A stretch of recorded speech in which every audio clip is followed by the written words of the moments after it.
Okay, guys, I just finished having an amazing conversation with one of my dear friends, Yossi Sirote, who is a very awesome therapist. Been doing it for as long as me. We got in the field together long time ago. He is a professor. He's the director of Yaalozu Wilderness Camp. He has got a prior practice, and he does incredible work. And we got to talk about one of my favorite topics, which I don't talk about enough, which is wilderness and how nature is so important to us in our lives and how we all need it. And we talked about bringing back the old village into our lives. And that was one of the most special conversations that I've had in a long time. And we talked about many other things, therapy and healing. And so I hope you enjoy it as much as I did. I thoroughly enjoyed it. Remember to like, follow, subscribe, write comments, share the podcast with your friends. I really love to blow up these conversations. We are talking about amazing topics on this podcast that I'm enjoying, and I hope you are. Love you, and have a great day. Hello and welcome to the Brainstorm podcast. And now, your host, Sony Perlman.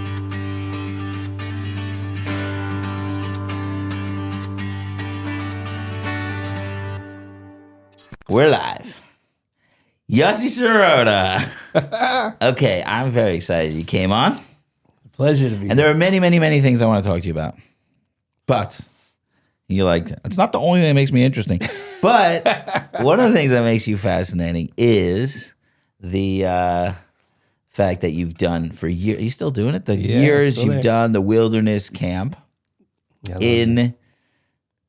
Where's it? What's the name of the camp? Yaalozu and Camp Duragolding. Camp Yaalozu and Camp Duragolding. And two of my nephews. All of your nephews came. All of my nephews? Most of them. They were all there. Gimpels and who else? A bunch came from Israel. A bunch came. No, it was the Gimpels and their cousins. And their cousins. That's what it was. It was they were all. So I wanted to go into it because one of the things that really I feel like I haven't explored enough. And all the stuff I talk about is about we're stuck in the city and it's just impossible to feel the village and feel connected to people. And a lot of that is being disconnected from nature. And I got goats in our village. I don't know if you know that. I didn't know that. We have goats. Good for you. Now I'm going to come. Yeah, now you come. We can go afterwards. You come visit. Show me. I got goats. Although we made a big mistake and got male goats and they are stinky, smelly, gross. That's so hard to control. Yeah. My wife just went on a year or two ago. She went with a bunch of the ladies in the summertime up in camp. They went on a goat walk. There's a woman up there that takes civilians on goat walks. I mean, they're wild goats? She has this whole herd or flock of goats, whatever you want to call it, and she brings in your regular city people, and she takes you for a whole few hours. She takes you with the goats on a hike. It's very cool. It's a cool experience. She basically gets you shepherd for free. That's what's happening. No, I like that. That's like a mini version of City Slickers, not 3 days. You're there for you're an 45 hour. minutes. All we can give you is an hour. Well, then take us back into the city. And you're like, howdy, I am a cowboy now.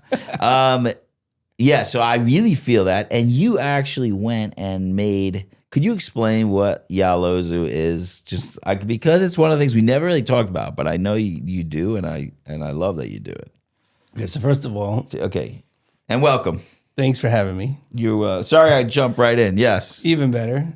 First of all, thanks for having me. Thanks for giving me the opportunity to hang out with you, Sonny, which I think is more fun than being on the podcast. Nice. I think the conversation we had until now was probably... already the highlight so far, but who knows where we're going to go with this. Yeah, we just forgot to turn the mics on. And every time I think of you, I think back, obviously, of my days at our place, because that's where we met. This is in, I think, the year, is it 1999, 2000, when I was going to Fordham University? You were there before me. I was? Yeah, I believe so, because when I got there, I know your father was involved. Yeah, he was involved with the Bikur Cholim. He was involved with Bikur Cholim. You came in before I believe, maybe not. I know Chaim was there, and you were there. It was around the same time. I came in 99. So maybe it was around the same time. Just around the same time. That's Do you great. know that I'm officially out of our place? Nope, I did not know. There you go. Announcement. Oh boy, this is breaking Yeah, news I wanted to make on the like- podcast. No, it's been 25 years. Wow, And I officially stopped like last month. no way. And I actually wanted to make like a reel with all our pictures. I just for like New Year's. So I still have people coming up to me yeah. and saying, "Did you work at our place?" And I'm like, "Why do you ask me that?" They said, "Because I went downstairs to our place, and there's a big, like a collage on the wall, and I think I saw you. What looked like was you eating a marshmallow with a fork. And I was like, that's me. That is. I was in our place. Right. I used to have all the walls. It got redesigned now, so it looks really nice. But I had all the walls posted with the collages of all the years of pictures. Everything got digital and we stopped, but those were fun pictures. That's the problem with digital. You get all this stuff on your phone or wherever it is, and then it never goes anywhere. It never gets printed. I keep thinking maybe it's literally, I'm like, what are our grandchildren going to do? They're gonna, like now we find old pictures and it's so cool because we find our grandparents' old pictures. We go through it and it's really interesting. They're not going to like find my phone and say, oh, let's look at all the pictures. And maybe they will, but like your phones are gone. So like, where's this going? Where's all this media digital going to be stored where someone's actually going to look at it? No, then no one will find it. It's so sad. We'll have no idea. Could you get into a floppy drive right now? Remember those? The 5 1/4? Yeah, we're not going to be able to get into anything we have now. In 20 years, there's no way. It's going to be like we're going to have to switch everything over from VHS to regular. We'll never get in. Maybe it'll be like a retro thing. It'll come back that people have real pictures, like the Polaroids. You know how they came back, like they became cool again. It might. So maybe real pictures will be I'll back tell you, again. at the village, we have the sukkah every year at sukkahs.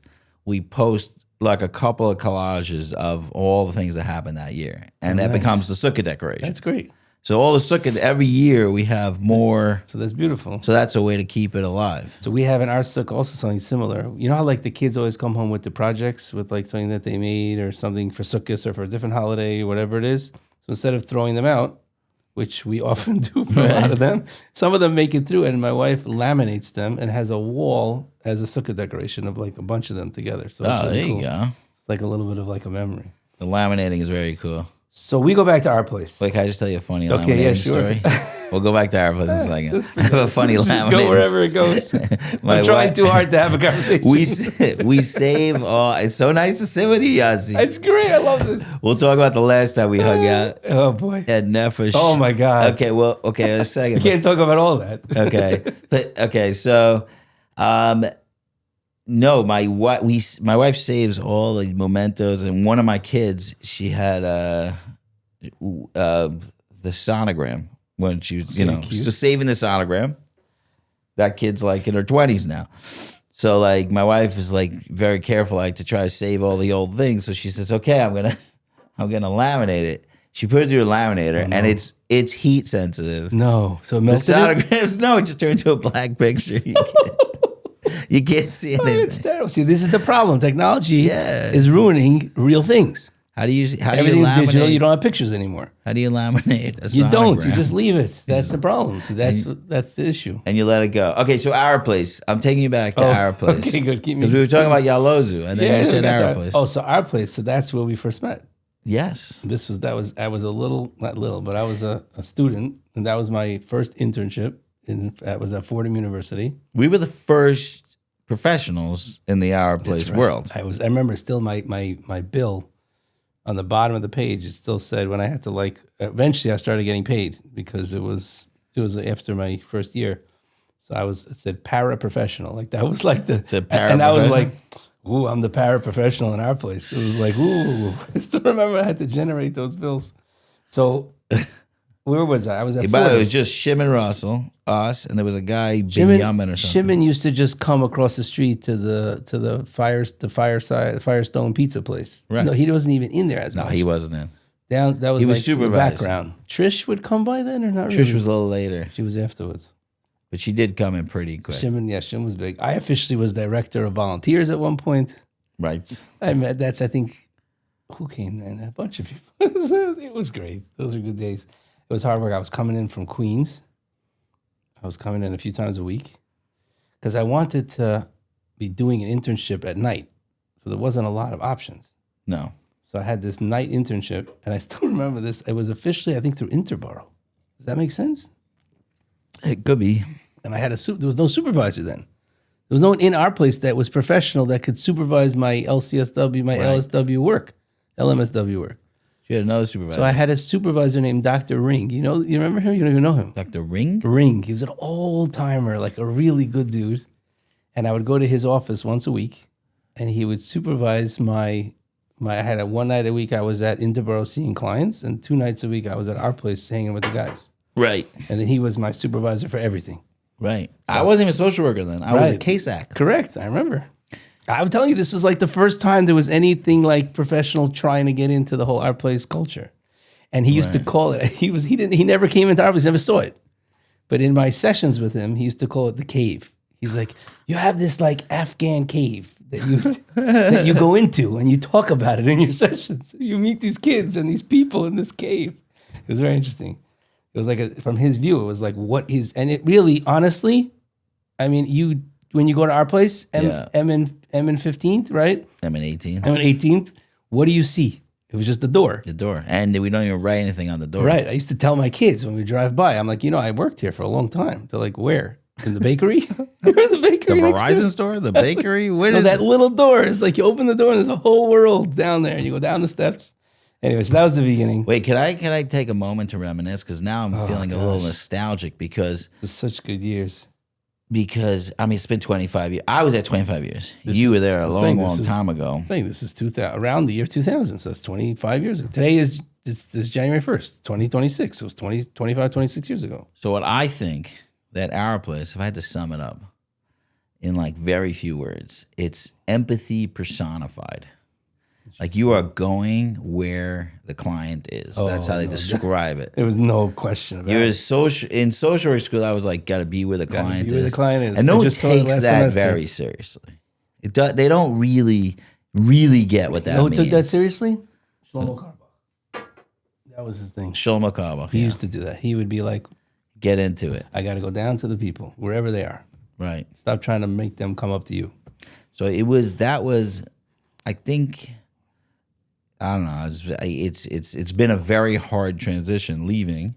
Yeah, for sure. Like very emotional for me. I didn't even know about this. You're throwing this on me while we're in public, son. I can't even cry. Yeah. I feel like crying. I don't even know if I can ask about it. I can talk about it later. You could ask about it. No, it's a very pleasant ending, but it had to happen. But it was like when people give lip service to the idea of like fully non-judgmentally, with no agenda, being there with the clients. I remember one of my first times there, my job, there was different sections. You remember, like you would come down the stairs, and at one point there was the smoking section that was like, that had to get moved out later, I think. But then there was the row of the pool tables. Then in the back was it was only for sports. Right. Big screen in the back. Right. Then there was that whole wall divide, and then that was the food, and then the workout, and then there was the music. Right. Right. So my job, I don't know how it ended up, but somehow we knew. Like Mati Shannon was always in the music room. That was like where he used to go. Right. And my job, and it was some dude always working out with the guys. And they're like, Sirote, what do you do? I'm like, I don't know. I don't do anything. What are you going to do with me? I just talk to people. Oh, you shot a mean game of pool. So that's what happened. I didn't know anything. Before our place, I didn't. So they were like, you could be the pool guy. I'm like, all right, I'll hang out by the pool tables. And then once in a while, when the legend Sony Perlman graced us at the pool table, we saw what real pool was. That's right. But people don't forget. I was still the best. I still remember. Now it's bringing me. Oh, I was really, really good. I remember because we had these games. I remember we used to try to run the table. Do you remember this? It was like if you couldn't run the table all the way from the first turn, you lost the game. Yeah, you were done. In 2 or 3 turns, if you didn't... The layman running the table is getting all your balls in. Getting on the first try. Yeah. Which means you have all of the balls you have to get. So it was like if you didn't win on the first or second turn, you were out. You lost. That's how intense it was down there. The guys were really good now. Oh, so I'm telling you. Really good. They got very good, these guys. No, so nowadays, they're not good at pool. Oh, I don't know. I don't know what's going on. I come in, it's not even... I go with 10 years, no experience. It's even easy. the old Sonny who doesn't have it anymore. It's nothing. It's these guys... So my kids say to me, they're like, Abba, you used to be good at pool, weren't you? Because I used to be better at it. Right. So back then, I was like it was 4 hours a night from 7 to 11, twice a week. I was shooting pool. That's 8 hours a week of just shooting pool. And this is what made me think of it. This whole idea of meeting them where they are. I still remember. I forgot who the boy was. But one of the guys down there was so beaten down and so worn out and tired of authority figures in his life that he would not talk to any of the adults. I still remember this. So you said meeting the clients where they are. As we're talking about our place, it came back to me. So I remember I came there, I went downstairs. He wouldn't even talk to me. And my job was to talk to the guys at the pool table. And I would say to him, do you want to have a game? And he wouldn't say yes. He would just nod his head. And I still remember this. And I would say, okay. And then I would shoot with him. I try to talk to him. So what's your name? No response. What are you doing that? Nothing. Zero. And I thought I was pretty good at like getting people to talk. This kid, nothing doing. Next night that I was there, want to have another game? We shot pool again. I can't even tell you how many weeks we probably went without any conversation, just shooting pool. That was the only connection we had. And then at one point, I said, nice shot. And he was like, he slowly like opened a little. And then over time, it was like this, like, you know, cathartic, like real, you saw him like loosening and like creating connection. And I was fascinated by the amount of barriers that were coming down just from shooting pool with him consistently. I wasn't talking. We were literally just playing a game and doing nothing else together. And it broke through. Eventually we started having conversations and things started happening. But I still remember this from 25 years ago. It's really wild because you're explaining these experiences. The program now, the village that I'm running over here. The goat place. The goat place. We got to keep it wilderness.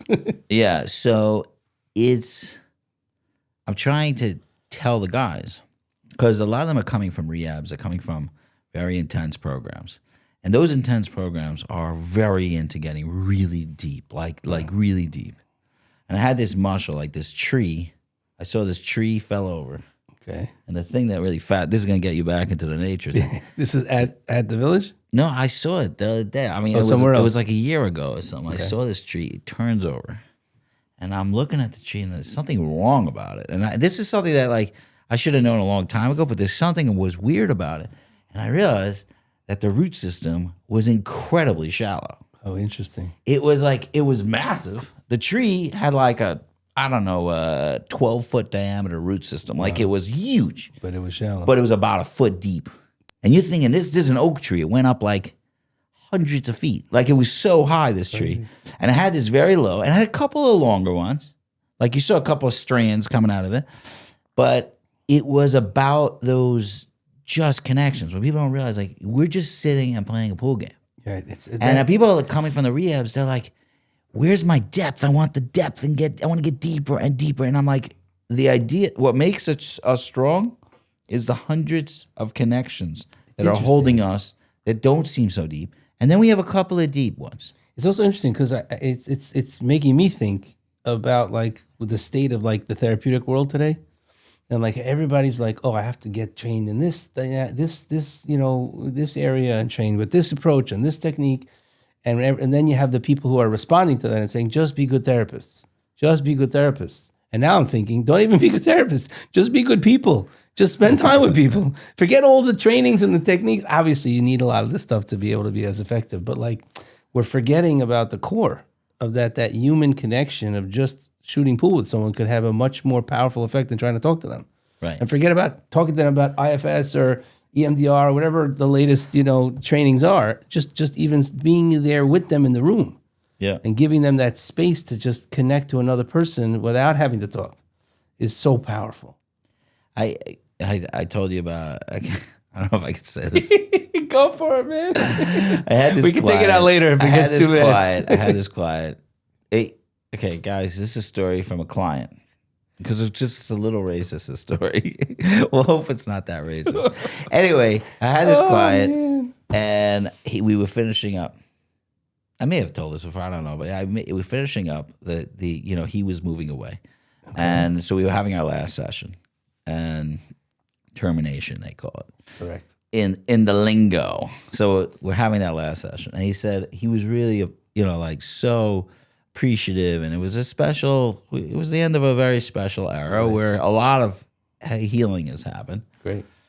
And he said it was wonderful, but I think after all this, I think all I needed was Big Mama therapy. And I'm like, what's Big Mama therapy? So he said, well, I'm going to walk into a room, and all there is one couch, just a very plush, yummy couch. And the therapist is a very large, as you say, zaftige, like a black woman sitting at the end. He said specifically because that's what he saw as his as loving, which is beautiful. He called her a Big Mama. And he said, I would have lied down, just put my head on her lap, and just be there. and I see all my sorrows, and she just rubs my head and goes, shh. Gives it to me. Just so nice. He said, Big Mama therapy. That's So he was really what saying- I needed. And that's what you were for him? He said in some ways I was that. True. You used to talk about this. I just remember this now also. You used to talk about the whole AA culture, right? Remind me. And a lot of it is just mommy and daddy needing, needing community, needing to have somebody that could be the parent or the mommy and daddy for these kids or these people that are struggling. Right. That was your big thing. So that's the same idea. It's the same idea. It's not a coincidence that we're talking about it. But I learned it from those pool tables. Yeah, That's what I'm saying. That's why I sat there and realized, wait a minute, we've been shooting pool with this guy for months, and I'm his strength. He's wild. borrowing strength from me just because I'm here for him. Yeah. I used to say when we take in volunteers, you remember, you're for sure going to remember this one I said, is that the study said that 4 hours a month is like required for the consistency. Like that's where the resilience studies that I saw. So I came up with, I don't care how much you volunteer, but you have to pick a night and you got to be there every single week that night. That was what I want. Right, Mondays. Because a guy could come in, he knows you're there on Wednesday. Right. He knows you're there. I think it was Monday, Wednesday. I think I remember those were my nights. Those are your nights. It's 25 years ago. That's From wild. 7 to 11, Monday, Wednesdays. Okay, so what got you into the wilderness? Nothing. I don't do wilderness. Oh, so I was talking about our place. That's what I was talking about. And you went back to our place. So we had that trip. One of my favorite memories of our place is when we took the boys down the Delaware River for 3 days. Right. And I still remember it was a 5-day trip. And then we ended up right. And we ended at Shabbos and Shabbos. Canadensis Yeah. at that inn. Yes. I love that place. Oh gosh, I still remember. Rob Batesh. He was feeding us. He was hired as like the chef. Rob said I'll hook up all the stuff. But he came with us in the canoes. Yeah. And on the islands, I still remember he was feeding us wild rice. Do you remember this? He was cooking up special wild rice. And everyone was so excited. I'm like, it's wild rice. It's not that exciting. But everyone was so hungry and so excited that we're getting fresh wild rice in the middle of the wilderness on the islands. But those islands were so cool because they were, because now Yaalozu, go back to Yaalozu, every year the boys do a similar trip. Really? I think it was modeled after that our place trip. How many days they do a trip? They do a 3-day. Well, there's different levels. The 7th graders do day trips, and then they do one overnight, and then the 8th graders do a 5-day. That's their big one. No, the 8th graders do a 3-day, where they hike down to the river with full packs. Then they put their stuff in canoe to what we call the Yaalozu Islands, which is probably one of the islands we stopped with Rob. It's the same one as the Delaware? It's a Delaware. Oh, it's wow. a Delaware trip. And then it's just such a powerful trip. They named it Yaalozu We call it Yaalozu Island. We tried to get, like Google Maps, you could try to like fix it to say Yaalozu Island. We call it Yaalozu Island. Okay. I'm not going to give the real name because then people are going to go. We want to keep it. It doesn't have like an official camping. You number. should plant the flag every year. Right, we do. We plant a lot of things on the island. But I remembered clearly that how powerful, and I guess we'll kind of get into Yaalozu this way too if you want to, those trips were for us as staff and for the boys at our place as the guys coming and that impact it had on them. I don't know if you remember this, but there was a little yellow plastic bag where all the guys decided they're going to keep their weed in because they wanted to keep it from getting wet or ruined on the Like on a the river. Ziploc? It was like some kind of, I forgot what it was. I remember it was like a thick plastic bag. Okay. I still remember the guys' names. I'm not going to say who it was. Don't say the name. They were the guardians of the weed because they weren't officially had to be a sober trip. I think. Well, that was the rule of the trip. The rule of my trips always Had to be sober. No. The rule of the trip was this. Because I don't remember it being so sober. It was not sober. All my trips. And staff always had an issue with this. My rule was, if I see you using, That's the problem. then you can't come on another trip. There you go. And implicit in that is hide. So in my room, That was it. there were two guys, the same two guys. They were my roommates at Canadense at the inn at the end of the night. They were not in the room. They were not hiding anything. So the place was like covered with all kinds of paraphernalia. I was like, oh my gosh, where did I get into? But I still remember that clearly. It's still this vision of the two of them because they were the guys who were the guardians of the weed. So everyone gave them their weed and put it, I think it was only weed. There was other stuff on the trip, but the weed was in this bag. Okay. And they had this yellow plastic bag that they kept it all in and they sealed it up and it was tied to their canoe or something. And we, the staff, found out that they were the guys who had all the weed. So our mission became to flip their canoe to get the weed to fall into the river so they wouldn't have the weed. Nothing to do with the weed. We didn't know anything about it. But we figured that would be part of the fun or part of our mission to try to keep them a little sober. I don't know if this is good therapy. I think it was more for fun. Yeah, I don't think this is the right way to go about it in terms of therapeutic. But back then, I don't think we weren't professionals, so we were doing what we wanted. That's right. This ad is for the women listening to this podcast. This company is called Wig Guru. It's wig-guru.com. They have the most innovative ways to deal with one of the worst issues of wigs, which is slipping back and it looking not in place. Women have a big issue with, not noticing when everybody could tell that it's a wig because it's slipping back. The amount of innovative products that Wig Guru have is phenomenal. They are customer based. Many, many customers are reaching out and saying, could you make this product in this different way? And, I like this part, but I don't like this part. There are many, many different types of wig grips, including the trademarked and copyright pending Grip-A-Fix, original Grip-A-Fix, and as well as her wig glue, which is water soluble and is taking the internet by storm. So go over there, put in the code Brainstorm, and you will get 10% off. It is wig-guru.com. Anyway, so turns out we ended up flipping them. And that's the vision I remember. The bag somehow got loose from the canoe and ended up in the water. And I still remember them standing. It was like knee-deep water, and they were looking for it. And it was like a little bit of like a whirlpool. You get those sometimes in the river. They were standing there looking for the bag in the water to try to find the bag because they were desperate. It was unfortunate. Some of these guys really needed it. And they were desperate to find it. And they found it. And then on the next island stop, they took out all the weed and they were drying it up by the fire so that it could get dried out so they could still try to use it, whatever was still usable in it. Oh my God. It was great stories. But I still even remember that island. One of the things I remember clearly was the fireflies. There were a bunch of guys. We were sitting around like these islands are sometimes they're islands, sometimes they're like peninsulas, just pieces coming off of the state park into the water. So I remember one of the nights on that trip, we went for like a little hike. The guys were sitting around the fire and we were chilling and talking and drying out their weed or whatever they were doing. And we went up this like little cliff, like a little hill. Because the guys were, there's like a really cool field up there. And there's stuff to see. So we're like, all right, let's check it out. So it was night. So we went with a couple of guys. We went up this little hill toward the back of where like the campsite was. And you go through like a little bit of forest and then there was a huge open field. And it was pitch black, but there was flashing light. I'm like, what the heck? What is this?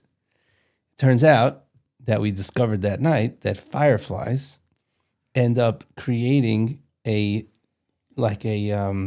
pattern where they join each other and they were able to flicker at the same time.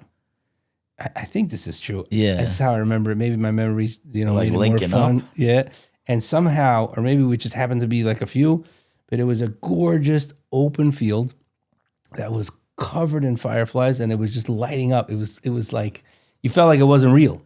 It was this beautiful nature experience that I still carried with me for 25 years. That's wild. It's just, there's something about. I miss that. Yeah. I was actually thinking when I was running the trip, whenever you're running these things, you're missing all the fun. That's probably true. You're I was wondering- not running the train. I think I was off. I was having bailing- fun. I was bailing a couple of guys out of prison. There was a lot going on those trips. Yeah, but okay, so let's talk therapeutically for a second. Oh, okay. Let's talk therapeutically. What's that? What's that therapeutically? I mean, you know better than me. I just suspect, because I spent a lot of time hiking as a kid, and I love nature, and I take guys for nature walks and stuff like that. But like, how much does it affect us? I say it maybe in a different way. How much does it affect us that we're not in touch with nature? There's a book about it. I forgot. I'm not good at quoting books. There's a book about like the lost child or the lost. It's something about the fact that there's no nature left in there. Nature's last. I forgot. Well, I can find that after. Sum it up. But it just talks about this dearth that we have by not having nature. We're not built to be in cities. Human beings. You ever watch kids? You ever watch kids run in an open field, run through, go swimming in a river? Their whole soul just like opens up. They're alive. They're just. That's where they belong. We're not. Cities is a new thing. Like even Jewish wise, Klal Yisrael, right? When we were in the desert, we were in camps. We were in tents. We were in the wilderness. We got the Torah in the wilderness. Like cities is like, I mean, there were cities throughout history, but like you see that the impact that nature has on human beings. When you stand on the edge of a cliff, right, and you see a huge vista, right, your heart jumps, right? Why? Why is your heart jumping? There's something, and I talk about this with the guys in the summer sometimes when I'm not running the program and I can actually go on a hike. Right. But there's like you feel it. What are you feeling? What's that feeling? You know what I'm talking about, right? You get. Wow, I mean, I'm just awesome. so stuck on it. I've never heard the word vista said out loud. I'm saying, I'm still on. Sonny, we're bringing the podcast to a new level. I feel like I'm reading a book right now. It's not a big word, vista. I've seen the word vista. I've just never heard anybody say it out. Maybe it's not supposed to be said. I didn't even know how it was pronounced. It was Vista. like, I think it's a vista. I know it is vista. I'm just kidding. I love it. Sorry. Oh my God. This is what happens. good to be no, here, so you're looking. It's just good to be here. It's a shame we have to do it on the podcast. I wasn't fully, by the way, most of my podcasts are just conversations I've been wanting to have for a really long time. Well, the last time we had a real long conversation. In the mic, The last time we had a real conversation was when you ended up staying overnight at a Nefesh conference, and you didn't have a bed, so I ordered. But I don't a think I bed. was supposed to be there. No, I think I came for the day, Right. and I just ended up staying. Somehow you ended up there, and you stayed in my room, and we got you a rollaway bed, Right. and it was those comfortable rollaways. Comfortable. No, like that. That's what you say. they- I don't know if I was comfortable. Well, they didn't fold. It was like the flat ones, Oh, the okay. fancy ones that are one piece, so like they feel like a real bed. And do you remember this? We stayed up all night. We just gosh, laughed just and laughed. We can't talk about all that we talked about, but we laughed and laughed and laughed. We didn't even need a bed because we just laughed all night. It was like 5 a.m. We're like, okay, we got to get up. Oh my God. It that is was a funny. good conversation. I mean, I have very interesting feelings when I go to like a conference full of therapists. Yeah, well, that's a tough It's thing. such an interesting one. It's not easy, like therapists are complicated people sometimes. And my wife also, like, she rather, like, when we go away, she's like, if we're going to go away, I'm not going to go to one of these conferences with you. Like, let's go somewhere fun. Like, why should we? And it's nice to Right. meet people and connect, but it's definitely a unique place. Sometimes it's nice. Your wife ever go to these things or no? Not really. Sometimes once in a while she'll come with me and like just spend the day, spend the time in the hotel, Yeah. and then not come down. Just like enjoy the time off, Yeah. and just hang out, and then we can have some time together. But like the actual conferences, she hasn't been to so much. She came once, a couple of times here and there, but not really. I found one conference down in Florida that they have me lecture there, and usually I was telling you before I don't like to lecture That's anymore. good. Was it because in the winter in Florida? We'll take it. yeah, so they always invite me to speak, and I'm always saying no. But if my wife says yes, There you go. I'm going. Right. So she likes that one. Like there's the nice pool, Right, so it's Florida. enjoyable. They're getting better. A lot of these places are becoming very, really nice. but it's hard for her because I'm like working the whole time. Right. So that's the thing. She has to, that's my wife. When she comes, she knows she's going on vacation by herself mostly. Like she's like, I'm just going to get away and I'll just hang out and just enjoy the hotel and relax and just read and do my thing. Cause Yossi's not going to be available. There's too many people that he's bouncing from and talking to, and like it's just not. It ends up being. But I have like a whole like vacation math in my head that gets messed up. Like, because I'm like, we can only get away a couple of weekends. That's the problem. That's what she said. So the weekend I'm going to get away, you're working the whole time? So that's a bonus. It can't be counted as an official Right. vacation with the two of you. That's not cool because that's not really quality time. Yeah. But it's a bonus. It's extra. Anyways, how do we get to this? What are we talking about? Oh, fireflies. Fireflies. Oh, the vista. That's I was talking about the vista. You're standing on the edge of the cliff. You mentioning that you're catching your breath. Right. Oh, so that's What is that? So what are you tapping into? It's an interesting thing because I think most people, even city folk, if you put them in a beautiful place with a gorgeous view, there's something inside of them that stirs. Yeah. So I think it's tapping into God. Could you explain that? Because to me, it's like, how could this be? What are you looking at? You're looking at like a creation. You're looking at nature. You're looking at the world of God that human beings can't create.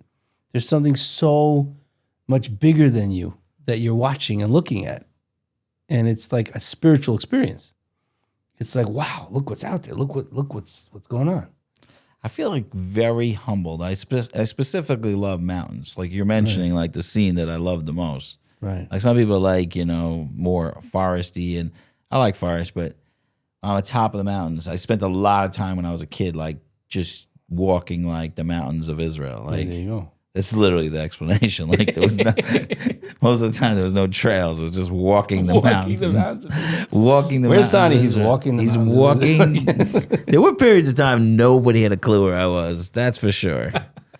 Dude, that time. That's the best because then you're all by yourself. God, no cell phones. Oh, that was nice. That was nice. I do wonder what it was like to be related to me. I'm saying sometimes. There are some people we can ask. I should ask, but it was like how, like I would just be out of communication for weeks sometimes. But you were saying the mountains. What about that? So, okay, we get in the mountains. And I think the thing that I feel, maybe you're describing this, is like we spend all our time in our creator mode, kind of. It's like we made these houses, like I got to fix my heating, and like it's all like it's like what we do. Right. The more you get into civilization and less into surviving or living in the wild, the more headaches you have. It's not just headaches; it's that I start thinking I'm God.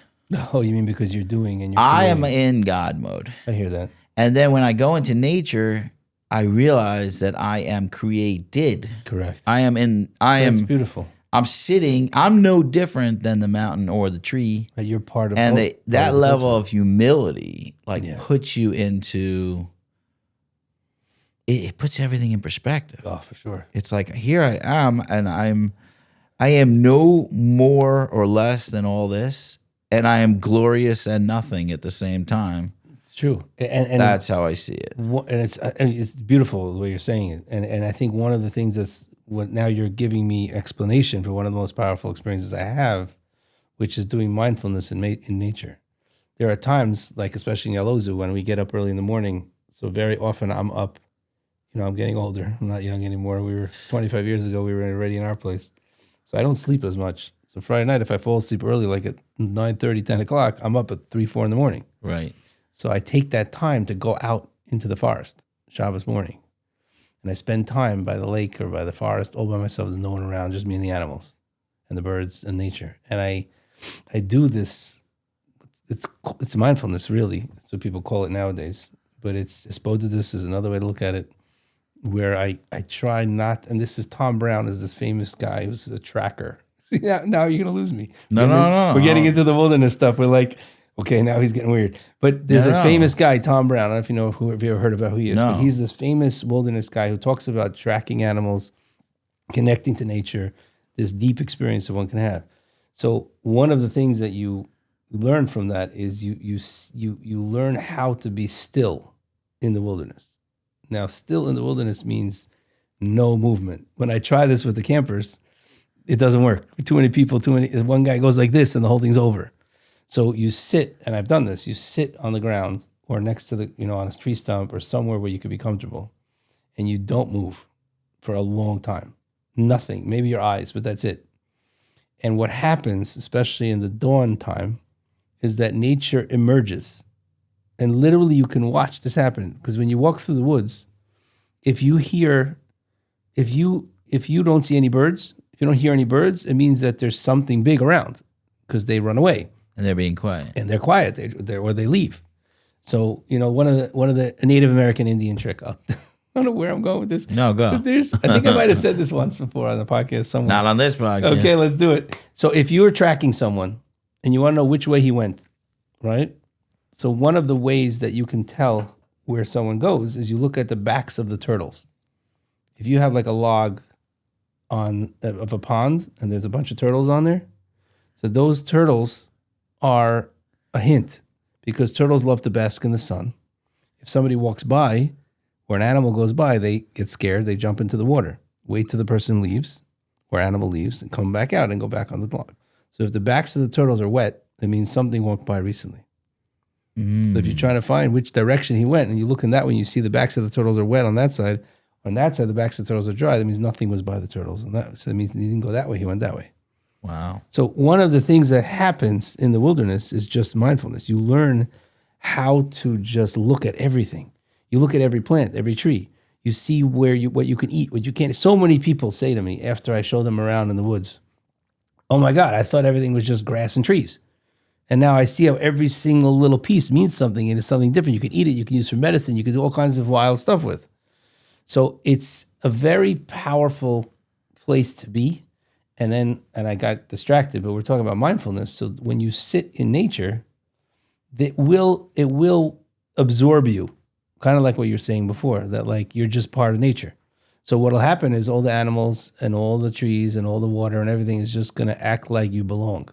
Right. And when you sit long enough, the animals come back and the birds come out and they come right up to you and the fish are not afraid and the everything just absorbs you and you become part of it. I was sitting at the side of the Dora Golding Lake on a Shabbos morning once, and I was literally sitting there for a while, and 2 field mice came out from a hole between me and the lake. I still remember this clearly. They crawled up and went right along my feet. Right up. They crawled across my foot because I was just part of their world. Just being still. I just became You know, part I of didn't nature. know this whole technique, and I have 2 stories. What do you mean? Isn't this what they teach you in elementary school? I had 2 stories that are so similar, that are exactly this. Mainly because I meditate, so that's so great. sometimes I'll find a nature place. But one time I was going to meet my wife. We weren't married. You know about my exploits when You signing no. we were not. She was. We didn't even know each other. Okay. But I told her like I'm going to be up north for a little while North in the mountains. in Israel. Like it was north. I had Walking the mountains in the north. I maybe had $100 to my name, maybe. Nice. I Well, felt that's- because I got $100. I bought a backpack, and I was up north. I had my pink sleeping bag. This is what I did. Everybody- The first trip I went on, and I'll let you go back to your stories. Yeah. When I was in Israel, it was the year after high school. I took a sleeping bag with a friend of mine, and we just went up north. Right, Friday morning, we're like, we'll figure it out. We'll see where we're gonna go. That's the way to go. It's beautiful. Anyway, so back to you. Anyway, there was a lot of great stories. Like if I ever get my wife on the podcast, gotta we're get going to her. go through. I want to have someone else interview us because it'll be a lot of fun to talk about our early days. But I decided to wait for her. So basically, I said I'm going up north, and she was like an acquaintance at that time. I wasn't dating her. I didn't even date her on the trip. It was like not. But I mentioned I'm going up north, and she said, "Oh yeah, call me when you go." And I had like done like 3 days of meditation in Svat, and I was like all tripping out. And then I remembered to call this girl she mentioned. So All right, there's that girl. there's the girl. So I called her, and then she said, "Okay, I'm coming up." So I said I'll meet her in Katrin, which is this cool town up north. It's such a cool town. I love it. Anyway, there was like a soccer field. I played a little soccer with the kids there, and then I like laid down on the field because everybody went, and I just lay there.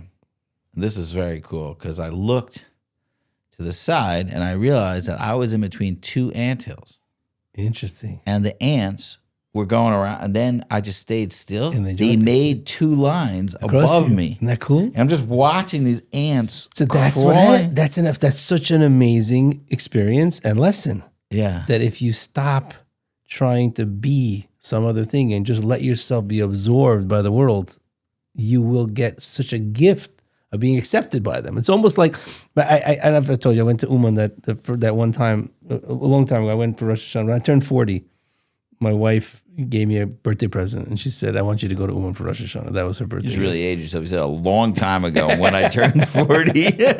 You old, It feels man. like a long time ago. Okay, I'm just kidding. So I remember back then, my roommate, who was like a Umanite, he came every year. He was like, and I was like the new guy. I never did it before. I never went to our place. I wanted to go to our place. It never happened. And then he's like, I was like, I don't really belong. He's like, if you got here, then you obviously belong here. And you earn your right to be here. You don't end up here. If you made it here, you obviously belong here. So it's the same thing. It's like, if you're willing to just let go and just join God's world of nature, it will absorb you. And then all of a sudden, you're just like, you're part of something that's so fantastic. And you could be sitting in the same spot and miss the whole thing. Well, I mean, how much important is that when we're doing therapy? Let's get into back to therapy therapy. for 1 second. Okay, No, so we're what not does back. this have We to didn't do even with go it? into Right, therapy. what does that yet. do with Yaalozu and therapy? I don't know. But All right, but whatever. we're getting there. We'll get back there. There's no agenda here. No, that's for sure not. Okay.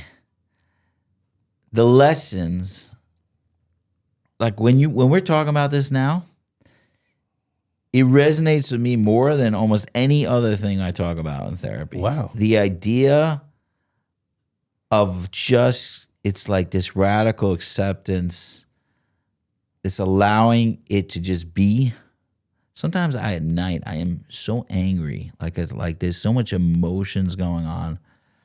And I feel like every part of me is saying, do something, say nasty things, say act on it. Let it out. Like act it out. And I think most of what we have to do in this world is be like, allow this to just be. And the emotions that need to come out will go out, and the emotions that need to come in will come in, and the thoughts that will go out. And I see it really happen. Yeah. Like I don't need to do anything. When we're in the manipulation zone of like, I need to build my house, and that's where the problems happen. Yeah, because you're fighting against your essence of just being. So you're like, if you're trying to do something and change the inertia, now you're going to have all kinds of stuff happening. You're not in harmony, right?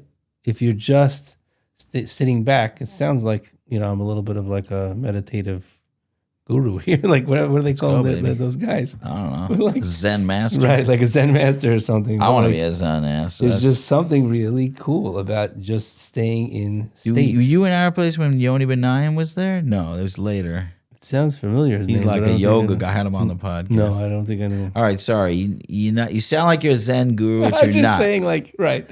No, there's something really special about just being, embracing, letting go. It's like doing these, like letting the waterfall like wash over you and you just become one with it. You just let it go. Like, just don't fight it. Just like let your body float. Like all those mindfulnesses that people do. Like, it's like meditation. Like, there's a certain beauty. But I think when we talk about nature, there's a different level that you get other than just being. You could be in this room right here. Right. You could just sit in this chair, which is nice, cool chair, Sony, nice job. He's a good chair. I love this studio, by the way. I think this is so cool. You did a great job. Anyway. Thank you. Ellie and Shaiki, shout out. Shout out to them. Shout out to the errant thoughts who decorated this awesome thing. Nice. And they try to capture all my feelings I have and all my stuff. Yeah, it's great. And it's hard to create someone else's space. That takes a lot too. Yeah. Interesting. I went through like an interview process. They like asked me They questions. ask you, what do you want? What's your And then vibe? Who are Shaiki you? called my wife to find out more. details. Even better. Is that wild? Yeah, I have a friend of mine in... That's how you should do interior decorating. Yeah. I have a friend of mine in Queens, Kew Gardens, Yaakov Gans. He's a therapist also. He has a beautiful, beautiful garage that he converted into his office. And it looks like, almost like a studio. So his guitar's up there. It's a beautiful... You feel the environment when you're in there. Yeah. So same thing. I could sit here. And I could just, be also and just, try to be one with this. But when it comes to nature, there's something so much more powerful. There's another layer that you're tapping into. Where there's, like you were saying, when you were on the mountains, like you see this like view, there's something so much more stirring in your soul. Rather than just being, you're also connecting. And I think that's a little different. There's something more. The extra piece is that the nature is actually telling us this message while we're being in the message. I guess so, something like that. Where like this, you're part of something larger than yourself. If I'm sitting in this chair in your office and trying to meditate and just be, okay, so I'm not fighting, I'm not trying to create, I'm just trying to be. It's very different. Right. When you're in nature and you're surrounded, like the ocean, it's the same thing. Imagine you're in a little raft in the ocean, right? It's such an awesome, overwhelming experience. Like you can't even see land in any direction. Like you're like, wow, like what am I part of? Like it's like this huge, overwhelming place. That terrifies me. Correct, me too. I hate the ocean. I'm scared of the ocean. I'm scared of sharks. I hate the ocean, but the idea of being I don't hate in the middle of nowhere Correct. with nothing. Correct. But the woods, I'm not afraid of. Right. Like if I was in the middle of the woods, maybe if I was there long enough, I'd get afraid. But like, it's just something. But again, it's that same thing. There's like this larger world of God that's like you're surrounded by. Anyway, we're getting pretty deep. No, what about the kids that are in this camp? So what are we doing with this, right? So Yaalozu, it used to be. It's not a Yaalozu advertisement. Correct. It's not a Yaalozu advertisement. Not at all. I'm just curious how it affects kids when you do this to them. All these kids are coming from the city. Right. So kids in general, you see this happening. And you know, Yaalozu used to be a therapeutic camp years ago when it first started in 1990s, like in the late 1990s when we started it. It was much more like kids who needed the therapeutic experience, who were coming from really difficult places. You got thrown out of other camps, you were sent to Yaalozu, like that kind of thing. Right. Now it's become much more of a regular, standard, mainstream place. But the messaging is still there, that there's so much power that you can harness in yourself by experiencing nature and by the challenges of nature and by the authenticity of nature. Like you can't, if you decide not to like pack your tent well or set it up right, or you don't bring the supplies you need, and then you get flooded, or you can't sleep, or you get, bitten up, or your bear bag is not, good enough, whatever it is, and the bears eat up all your food. So like, it's on you. There's no like excuse. You can't just slip through the cracks and say, well, it wasn't my fault. It was your fault. Like it's not, no one's punishing you. The consequences of the world are punishing you. You're living in a place where you have to grow up and be a man. Like it's a very cool environment to be in. We once had this story. I remember this years ago. Wait, before you continue with the story, remember the story, but that's just a cool idea because I have this thing. Parents are always calling me and they're like, well, we got to punish them for this and this and this. And I said, first of all, they're like, he's out there using drugs. He's totally happy and this and getting away with everything. I'm like, first of all, none of them are happy. They're not happy. I spoke to them. They're all miserable. They would not be using that level of drugs if they were happy. Correct. There's no reason to do that much drugs if you're happy. That's first of all. But second of all, you don't have to be the consequence because the world has its own natural consequences. 100%. And they're natural.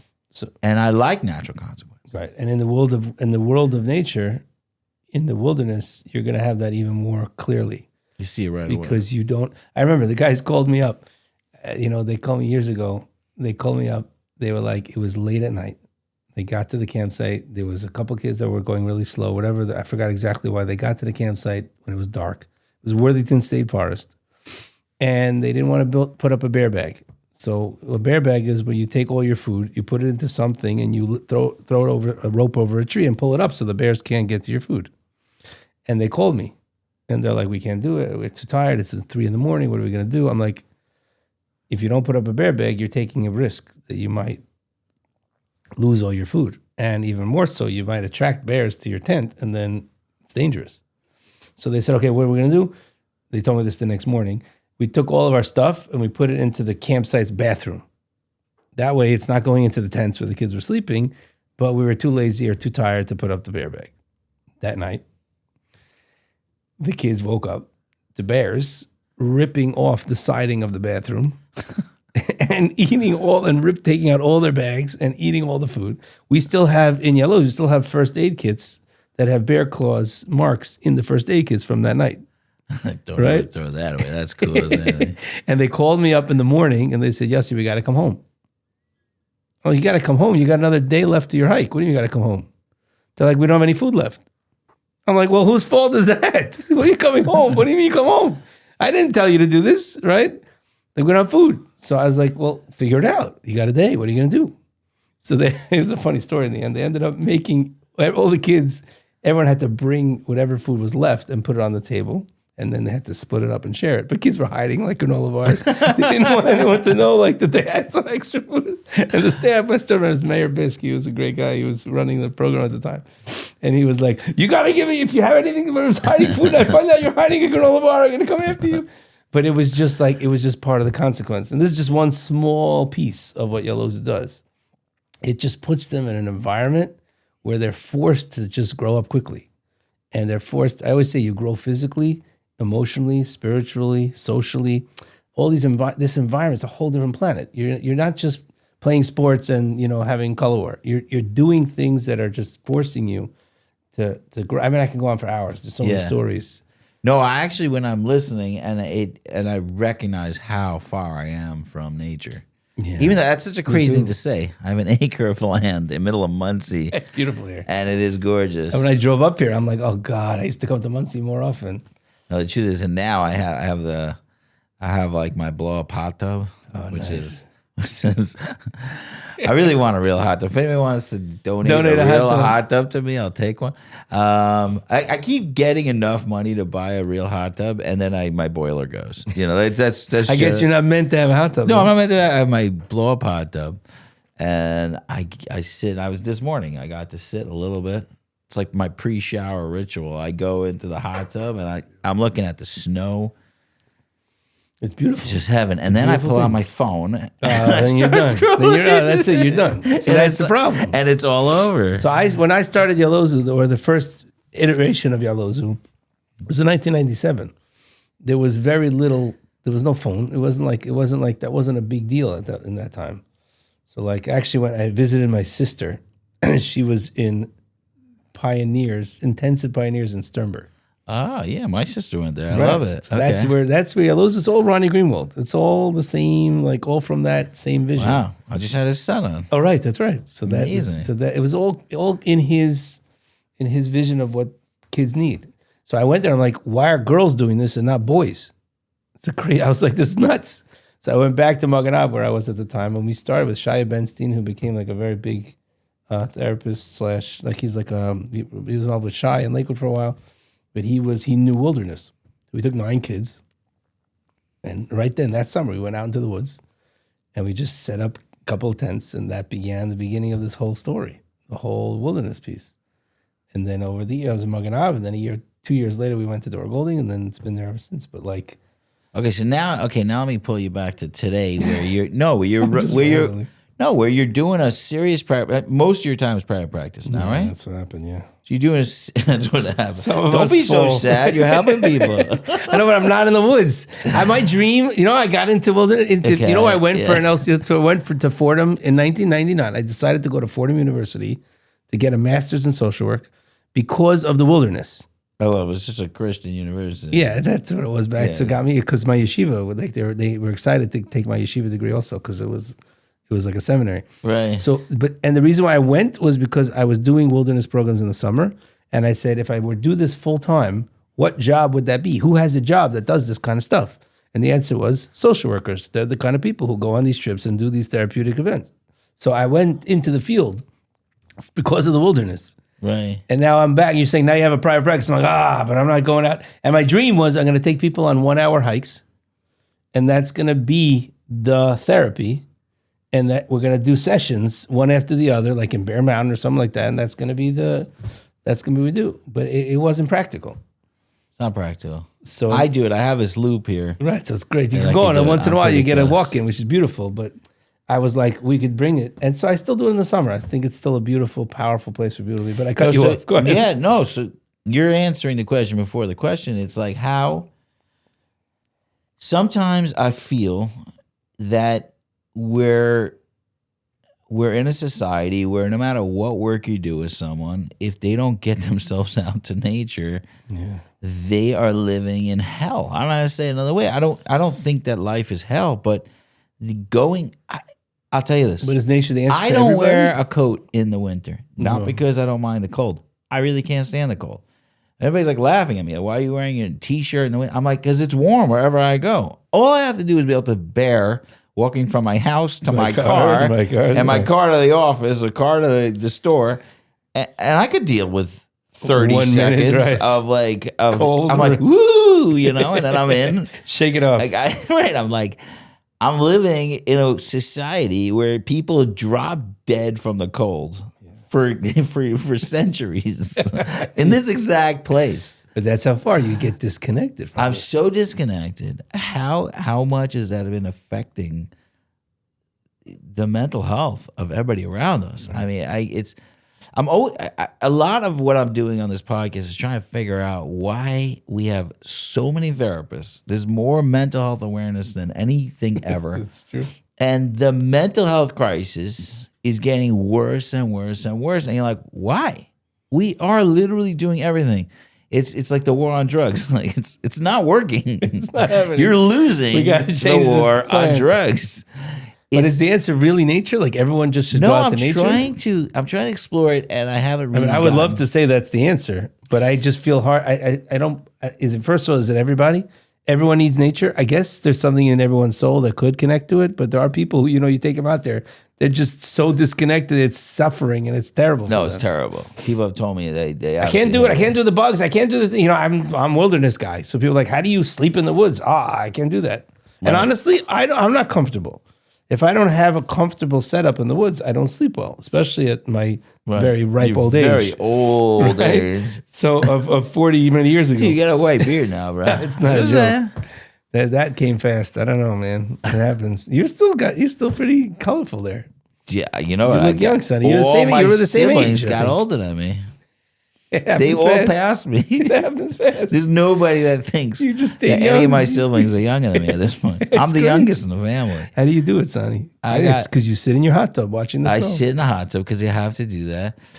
No, I don't. I don't think there's one answer to any of this. Correct. I don't think there's one answer to anything of this. I do wonder. There's this thing called you go through the woods like a certain amount of the day. Do you know about this? It's called. They called it a name. It's funny. They gave it a name, like wood bathing. Like yes, bathing in nature the woods, bathing or something like that. Nature bathing. What's it called? I heard this concept. I forgot it is. It's like everything else in the therapeutic world, right? Yeah. It just when you create a new name for something we had for thousands of years, and then you build like a focus on it, and you make a whole mission, and you train people in it, and all of a sudden it's a new type of therapy. And sometimes it's important to have a focus and to refresh an old idea and to like bring it out. But a lot of times what we're finding in today's new therapeutic ideas are rooted in ancient wisdom and other things that have been around for a long time. So yes, the woods have been around for a long time and the therapeutic nature of them have been. But I don't know. I'm a big talker. I don't even spend time in the woods myself anymore. Yeah. And I know when I go out to the woods, I definitely, my soul connects. There's no question. I'm that guy. So I and anyone who knows me says, tells me you got to do more of it. Like there's no question. And I still don't do enough of it. Right. No, I don't know how much it's affecting us. I do know that I love living here a lot more than Brooklyn. Yeah. And Brooklyn was rough. Although, it's interesting, cities have great parks. They do, because they have to. They have to. Like Prospect Park is probably one of the greatest parks of all time. Also. Yeah, it's beautiful. I did a Mishpacha article. Yeah. I just talked about this in a different podcast. They did a 6-page full picture Mishpacha article on me teaching edible plants, and they wanted to meet me in Brooklyn to go through with it. So I met them in Prospect Park, and the lady who wrote the article met me there with a couple of other people, and I showed them around Prospect Park and what you can do. So that's you do. And when you're in Brooklyn, you go to the park. Article person to be eating this stuff or no? Yeah. Well, I try. I mean, they ate a little bit. They tasted. Yeah. This is years ago. This is like I didn't know about this. I gotta see. Nobody knows about it. It's years ago. They had this full 6-page spread with pictures of me in the woods of Prospect Park. But it was like that's the city. Meaning when I was a kid, when I was younger, when I was a high school age, a little older, I used to come out here because I grew up in Queens, and there's no real forest here in Queens. So I'd have to come out to Bear Mountain, to Harriman State Park. I remember I caught my first fish on the 202 in someone's backyard, which is right here. It's right here. Someone had like a nice backyard, and there was a little stream in the back of at the end of his backyard.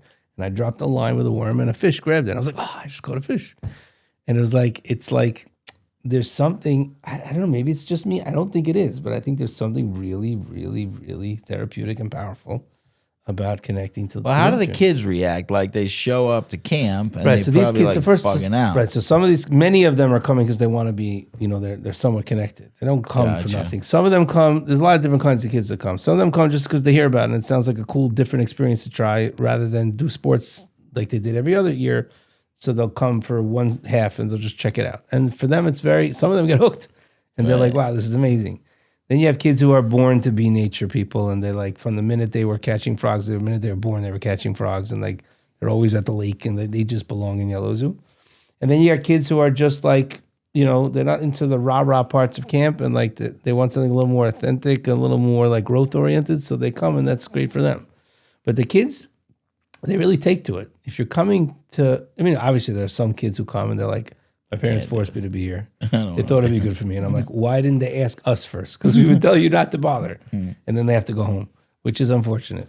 But there are many, many kids that really can handle it. And we bring it in slowly. Seventh graders, we don't give them such an intense experience.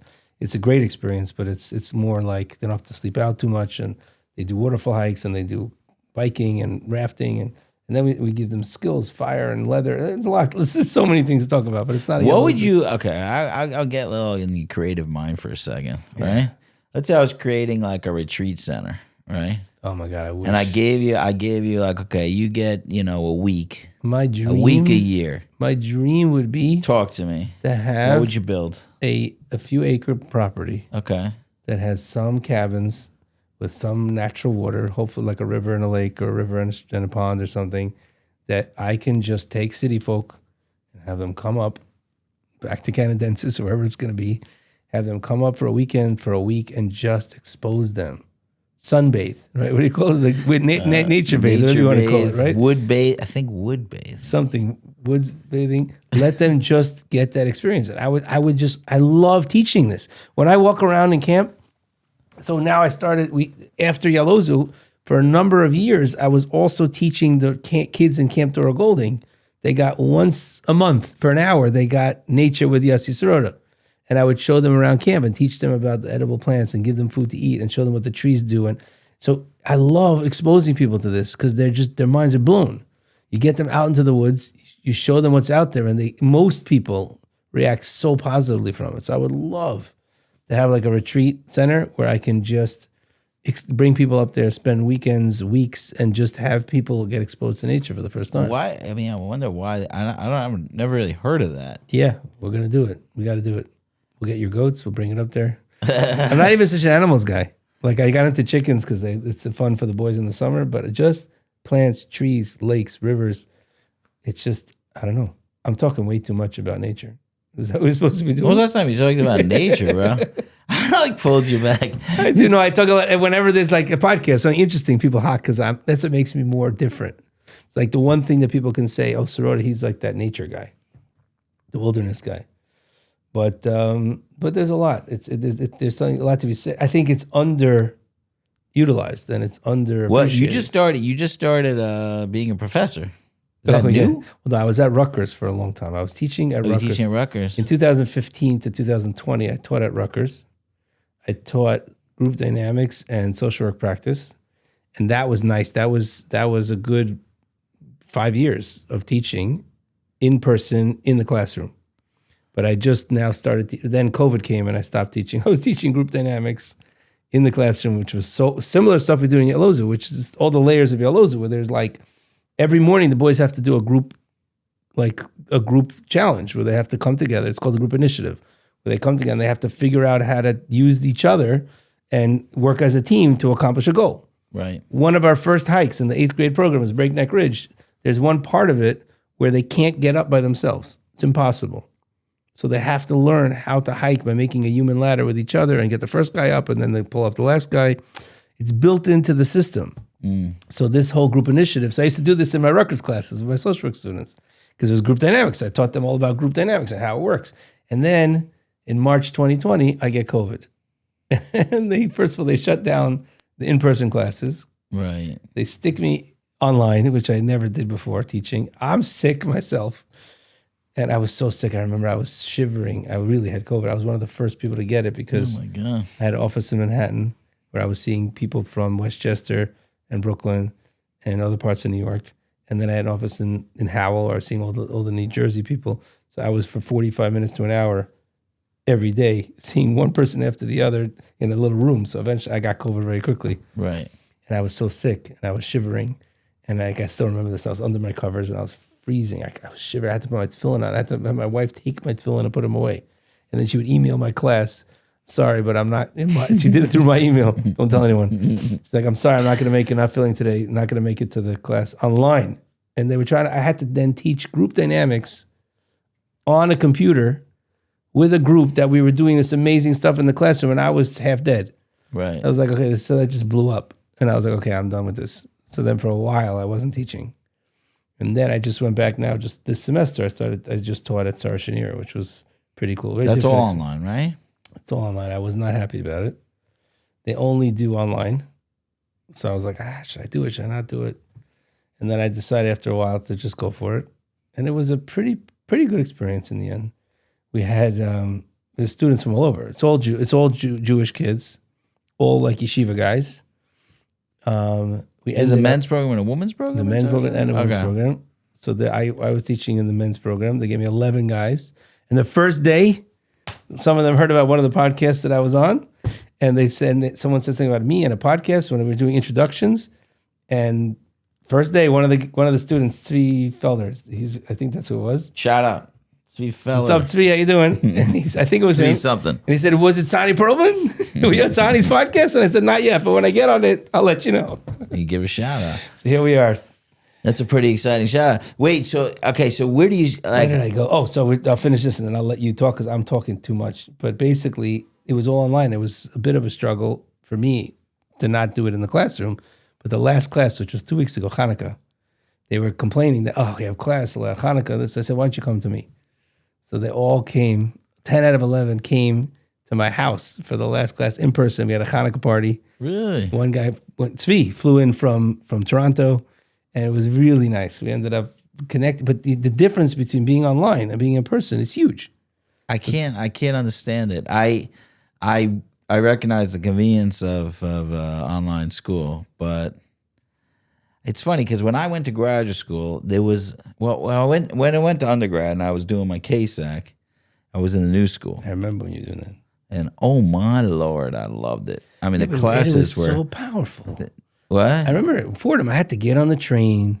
I had to go into the city. I met all kinds of people. It was like such a dynamic, interactive experience. Yeah. It wasn't like sitting in my house eating a sandwich, watching my professor talk about whatever. That's your Something. Yeah, it's something so odd. I mean, I had a funny thing that I would have to, because I was always starving. It was after work. So I would eat. In the class. I would eat in class, but I had to find a food that wouldn't make noise. So I would no eat carrot sticks. No, it became like an entertainment for the class because I would buy a box of Entenmann donuts and just finish them, just because I was starving. It was the only thing I would buy from the store. Entenmann's donuts, just eat the donuts. But I don't know. I maybe it's like a little snobbery on my point, but on my part. But I learned so much when I joined graduate school. I'm like, what do I do? I have my KSAC already. I'm already doing the work. I'm with the people. Like, it's fine. I don't need to go and get grad. So I thought graduate school would be great. I want to get the letters and be able to it's good to have. Turned out it was incredible. Like, I actually really love learning from people who knew. I would say half the classes were terrible. I would just throw them out. So it's interesting. But the other half, I got to learn from a professor and discussions with other people. I had similar experience when I went to Fordham, and I was not a KSAC. I was just an arrogant kid, and I was like, and I'm like, I want to get a degree because I don't want someone who has an LCSW to tell me they know better than me. Right. And I'm like, let me get the degree. That was a part of my at that time I was an idiot, so I thought like I knew everything. And I went to Fordham, and I'm like, okay, I'll get the degree. And it was so powerful. I had probably more than half my classes were very good. Yeah, you went to a better I quoted my. Well, back then it was I went to Wurzweiler. No, Well, I'm kidding. I had a whole story about that, but we're not going to do that on the air. But Fordham. Wait, I missed the good stuff? What? Well, Wurzweiler was an option at the time. It was a long story. But okay, it didn't work fine. out. So I ended up, and now I'm teaching at Wurzweiler, still because Sarah Schneer is through Wurzweiler. But Fordham, I still, at my Sarah Schneer class now, I just quoted one of my teachers from Fordham. I remember the vignette that he gave us to teach psychodynamic therapy and to introduce it. Vincenzo Conigliaro, who died a few years ago, he was this old Italian psychoanalyst, and he was brilliant. And I still remember him and what he taught me back then. It was like this very powerful experience for me. I remember Robert Chazen, who was an incredible teacher back at Fordham also. It was a very serious education. But I think really the idea of going there, because you have good teachers at Sarshneer too, but like Right. the idea of going there, having to travel, having to be with people, having to connect to people in person, it just, even this podcast, I've Yeah. been on a couple of podcasts. Right. Now I finally gave up on You're like my, podcast king right now. You've been on a bunch. So I'm trying to get to be the, I like being a guest on podcasts. Guys, hey, you watch this podcast, get Yossi on as a guest. Yes, he just likes to. I don't like preparing. So when someone else is doing the hard work and I just have to answer, it's so much more fun. I also like being a guest on podcasts Right. almost more Right, than so I have to doing make a podcast so you can come, but I don't want to do the work. I'm not going on. You're not afraid of hard work. I only go on big podcasts. Well, mine's going to be big, Sonny. My first guest is going to be Sonny Perlman. So what was I saying? Oh, this podcast. So the other ones I did were remote. Right. It's not the same. So even though it's hard work, because I had to find the time, it took me another extra month to get out here. I ended up making it a great trip because I wanted to go to the Rubens Rebbe's, cover anyway. So I've been trying to get out there. I dropped off my son at his aunt and uncle. So like, it ended up becoming a whole day. And here I am. And then we're in person. And then we're hanging out. We hung out for an hour before we started the podcast. Right. And now we're like, oh man, I hope we didn't use up all the good stuff, right? It's like, so there's something real. I think the world is moving away from physical, interactions. Nature is also something you can't get remotely. You got to be in it. It's real. You touch it. You're part of it. You're experiencing it. The pictures, the same thing we talked about in the beginning. It's funny how everything connects, right? Yeah. A physical picture is just different than a digital picture. It's just different because there's an experience. I really do not like podcasts that are online. I mean, you do a Zoom podcast. Zoom podcast, right? I just feel like the interaction between two people is a spiritual experience. To me, that's what it is. You know what's the most annoying part about this podcast is these microphones. Yeah. Right? Well, It's like, by the way, I could fix that. no, it's not it's not the actual microphone. It's the fact that it is being recorded. Yeah. Like we had a great conversation before we started. Right. For a while. And I'm like, Sonny, when are you going to turn on the mic? Like, when are we going to let everyone else know what we're talking about, right?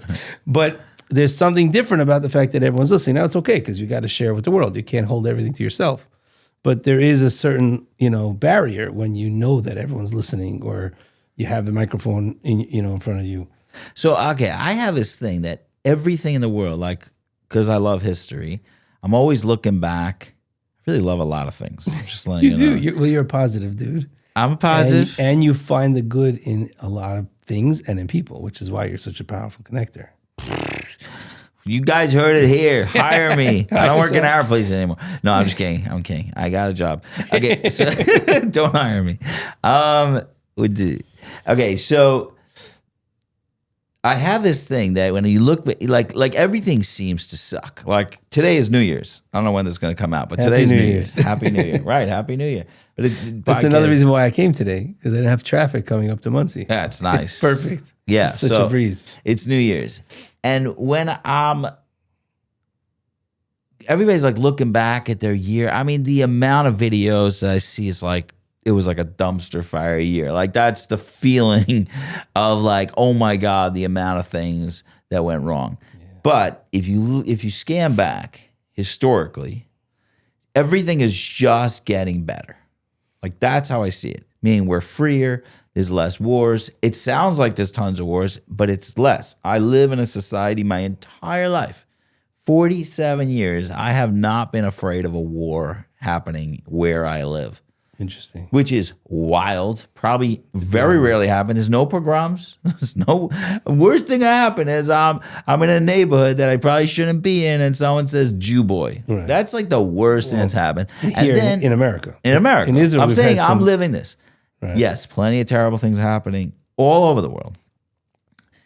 Just we're living the best life ever. The fact that there was a funny thing, like somebody was saying, like all the stuff that's happening in Israel is terrible, and this guy was like imagining. I think it was like a rabbi saying like a speech. It was maybe a Reform rabbi was saying he was imagining telling his grandfather about all the woes of today.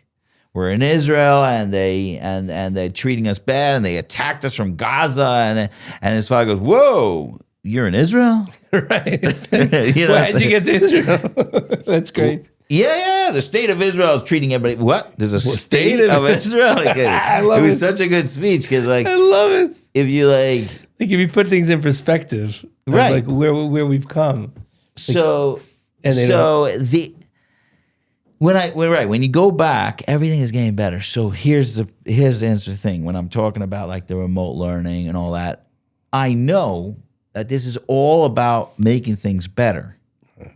I just don't know where it's going because right now I'm looking at it and I'm like, that's such a weird way to teach people to be therapists online, and like it's all about interacting, and like you want to teach me, I don't know, mathematics online. I made a maybe. rule in my class that the program was like so surprised. I said their rule is that you have to be on mute so that it doesn't disturb the class. My rule was you have to be off of mute.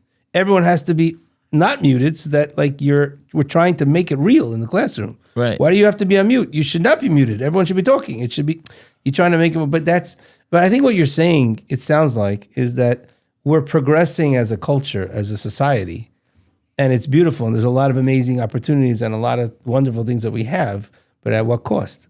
What are we losing, right? The further we get away, look, it's lovely not to have to kill your own food and hunt your own and catch your own fish and build a shelter and make your own clothes. In the wilderness, that's what you have to do to survive, right? Right. It's lovely not to have to do that every night. Yeah, I don't want to go back there. Right. Imagine if every night we had to now, you couldn't be talking right now because we'd be busy looking for food, trying to, the snow is freezing us to death. We have to build fire, find dry firewood, right? If we were living in your backyard where there was no houses around, right? That's what we'd be busy with right now. We'd be Right. busy just trying to survive. So it's a wonderful thing that we have heating and we're indoors and we can talk all day instead of having to work, right? But at what cost? What are we losing, right? There's something really, really authentic and growth about having to cook your own meal and find your own food and create your own shelter. There's something very primal that is important for human beings to do that we miss out on because we're not connected to that. When you take a teenage boy and you put him in the wilderness and you say, you guys are sleeping here tonight, you got to figure out how to build a shelter, that experience brings you back to the places where it's so integral to like your growth. Right. We don't have that anymore. So that's a little bit what Yaalozu does also. It's like there's this whole other piece of like, you got to reconnect to what it means to just live simply. What can you survive on? What can you eat? What can you build? What can you create? And there's something so amazing. that It's happens when amazing, you go but back this there. has been the question I'm having a lot, right? How do you take when we threw out the baby with the bathwater, right? That's the problem. Right. How do we find a way to like insert the baby back in? So like you have this in my life, maybe part of therapy is you have to take a walk in the woods every week. Maybe a part of therapy, a part of like you're doing this class and it's remote and it's really convenient for everybody. Everybody could get a degree all But I over the think world. the highlight of the class was when they came in to the Hanukkah in my house. Right. It's maybe they have to insert that into. It's crazy because I take it for granted. I went to in-person classes. I was there. Right. But then again, there's always this pushback because but then you can't have Toronto guys in your class because they can't come in every week, right? So there's always this, and this whole world that we're cowing into and we're giving into and saying, okay, so it's more convenient, so we got to do it this way. That's how it is. I remember when we started after COVID, we started doing therapy online. People are still doing therapy And I'm online still doing it all the time. Correct. And I was like, oh my God, this is exhausting. It's not. And I remember, I think it was my wife. Somebody told me, turn off your camera that you have a picture of you facing you. You know, like when you're on Zoom. Oh, so there's could like you turn that off? So yeah, so they said turn that off or minimize it so you don't see it. And I turned it off and I stopped being so exhausted because you're constantly looking at yourself also, and it's like this two-way. Like That's your brain fascinating. is sapping energy because you're doing two things at once. You don't even realize you're doing it. Yeah. But that's a little I trick. also have a problem because if I see my face in a mirror or in a camera, I have to make funny faces. and my whole session, I'm just thinking how to do not we make do a this? funny face. I gotta grow up. No, you don't. You do not. Then you're gonna have a white beard like the rest of your siblings. Yeah. Don't do that. Stay young. Do you I don't get know. this? I Can feel I like- ask you a question? This has nothing to do with what we're Yeah, I talking feel about. like we gotta we got pretty intense pretty quickly.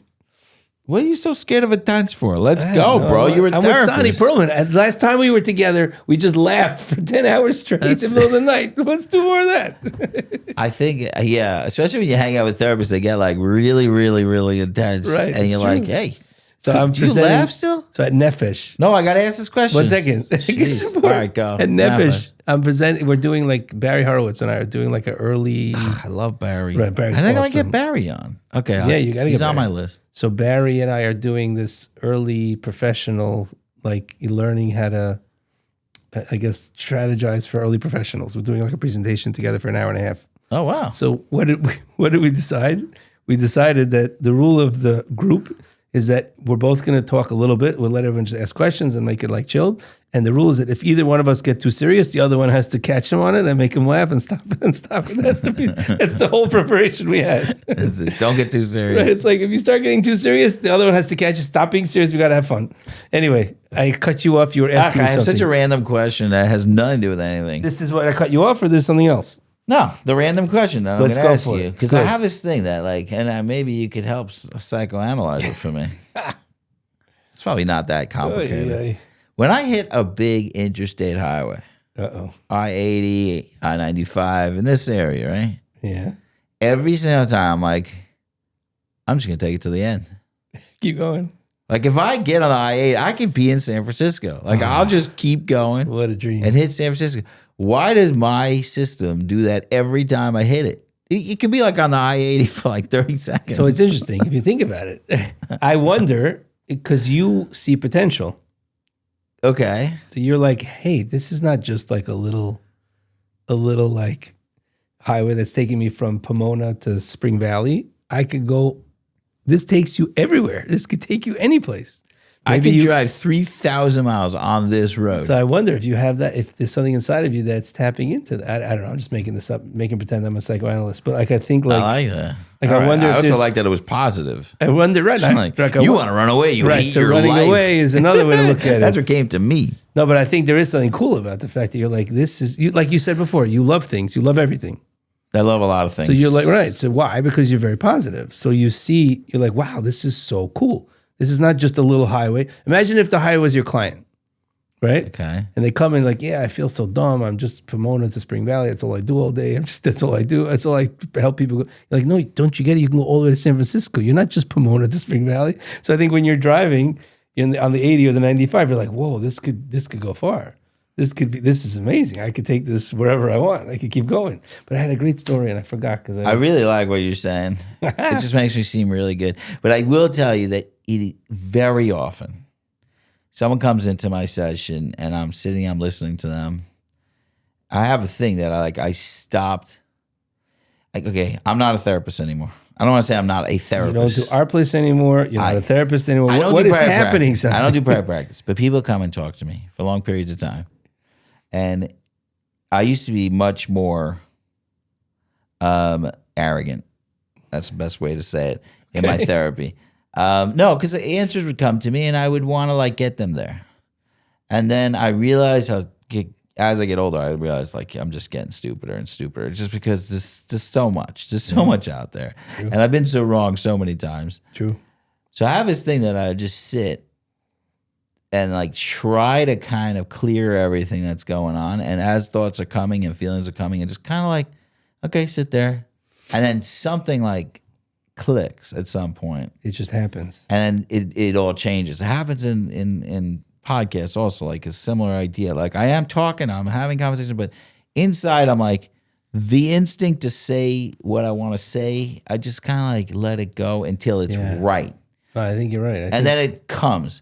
And then very often, I'll say something that the person has never heard. Because it's almost like when I say something, I will elicit something from you, no matter how smart you are. And I know what you're going to say to me. I know the answer. When someone comes to therapy, they could therapize themselves. I had this one guy. I wanted to make it a stand-up bit. I had this one guy. I think that I should make stand-up. Like stand-up therapy. Right? I want to do stand-up bit on this guy. I love it. What's his name? That guy we both I had him on the podcast. What's his name again? Which guy? Yud Alkabas. Yud Alkabas, he's right. Great. So Yud Alkabas, I think about he's doing the stand-up. But I had a client that came in, and this is how it looked for like 45 minutes or maybe an hour, whatever it was.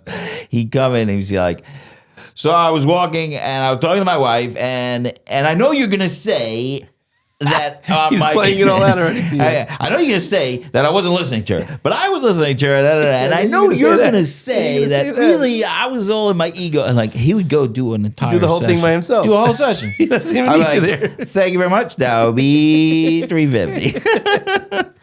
I'm so glad you came today. See you next week. It was hilarious. Anyway, I would have to stop him. What I'm trying to say is that we say things, we know the answers, and we've heard them hundreds and hundreds of times. We've heard all the things. Okay. And the only way for us to hear something different is to clear ourselves up and be like, okay. Just be. It's going back to the wilderness, right? You can try to do something, you could try to make something, try to create something, just stop. Just let things emerge. The mice will come out. The birds are going to come back. My father... Do you remember the story or no? No. Sorry, I cut you off. Okay, go to your father. Sorry. I was trying to get the story back. That's all right. It'll come back if it's relevant. My father's a brilliant psychoanalyst. He's like been around forever. He looks like Freud a little bit. I remember him. He was in right. He was Freud, right? You see him. My father's great. So he's published in like international psychological journals. So we started learning. Long story short, but we started doing Lacan together. Jacques Lacan is a Talmud of Freud. So I didn't know much about it until I started doing it with my father either. But yesterday we started doing it. We do it on Wednesdays. So just yesterday we were learning through it, and he's talking about this whole idea of how you cannot push your agenda or any agenda on the client, and the whole idea of Freudian therapy of Freud used to just sit there. He wouldn't even say anything. He would sit behind the couch. The client would stay on the couch. He was quiet, waiting for the client to like talk. And whatever came out was important. Like instead of trying to make something happen, you have to let it emerge. Literally yesterday, we were talking about this with my dad and I. And like we very often in therapy, we're like, oh, so tell me how your week was. What happened last time you told me you were going to spend Shabbos? Tell me, no, don't do that. Just be quiet. Let the client talk. I'm going to talk about today. Okay, so just think something will happen in your brain. Right? It's like, just let it be. We get so stuck in like this need to like push and create and put and make things happen that we don't let things just come out. So it's the same thing in therapy. Really good therapy, especially if you're going analysis-wise or dynamic-wise, right, is just letting it come out. And the way to let it come out is to stop getting in the way, which is what we're talking about. Right. It's fascinating stuff. I do think that you should. I mean, I definitely don't think of myself as a psychoanalyst. Like, I definitely think I insert myself in the session. There's a time and place for that. Right. I definitely think of it as a dialogue. Correct. I'm not of the old. I think when I started, I was more psychodynamic, and now I definitely is dialogue. But there is a time. But there is a space for the idea that if you just, and I can't tell you how many times especially in groups, where I wanted to jump in because it was quiet, and individuals also, where I was just like, I got to say something because it's getting awkward. Right. And then you just quiet. And then if you push it, and all of a sudden something comes out that you never knew was going on, and the whole world opens about what's going on with the client. And it's like, wow, I'm so glad I shut my mouth for 5 minutes. Even this podcast, I'm talking and talking and talking. Right. Maybe a little nervous energy. I don't know what it is. Okay. But it's like, I'm just talking. I'm like, just shut up. Sonny's great. if I shut up, then Sony will just bring this even to cooler places, right? It's like you have to train yourself to stop talking so much and just let the world do its thing and just emerge. Right. So I'm going to be quiet, and you're going to tell me where to go. Okay, I'll ask you another question. Should we sit quietly for a second? We could. That would be so nice. Ooh, okay, that's a second. No, I'm just kidding. You know what came to my mind when I took the inhale? I thought of the mountains outside that were covered in snow. But I can't shut up. Here I go again. Here you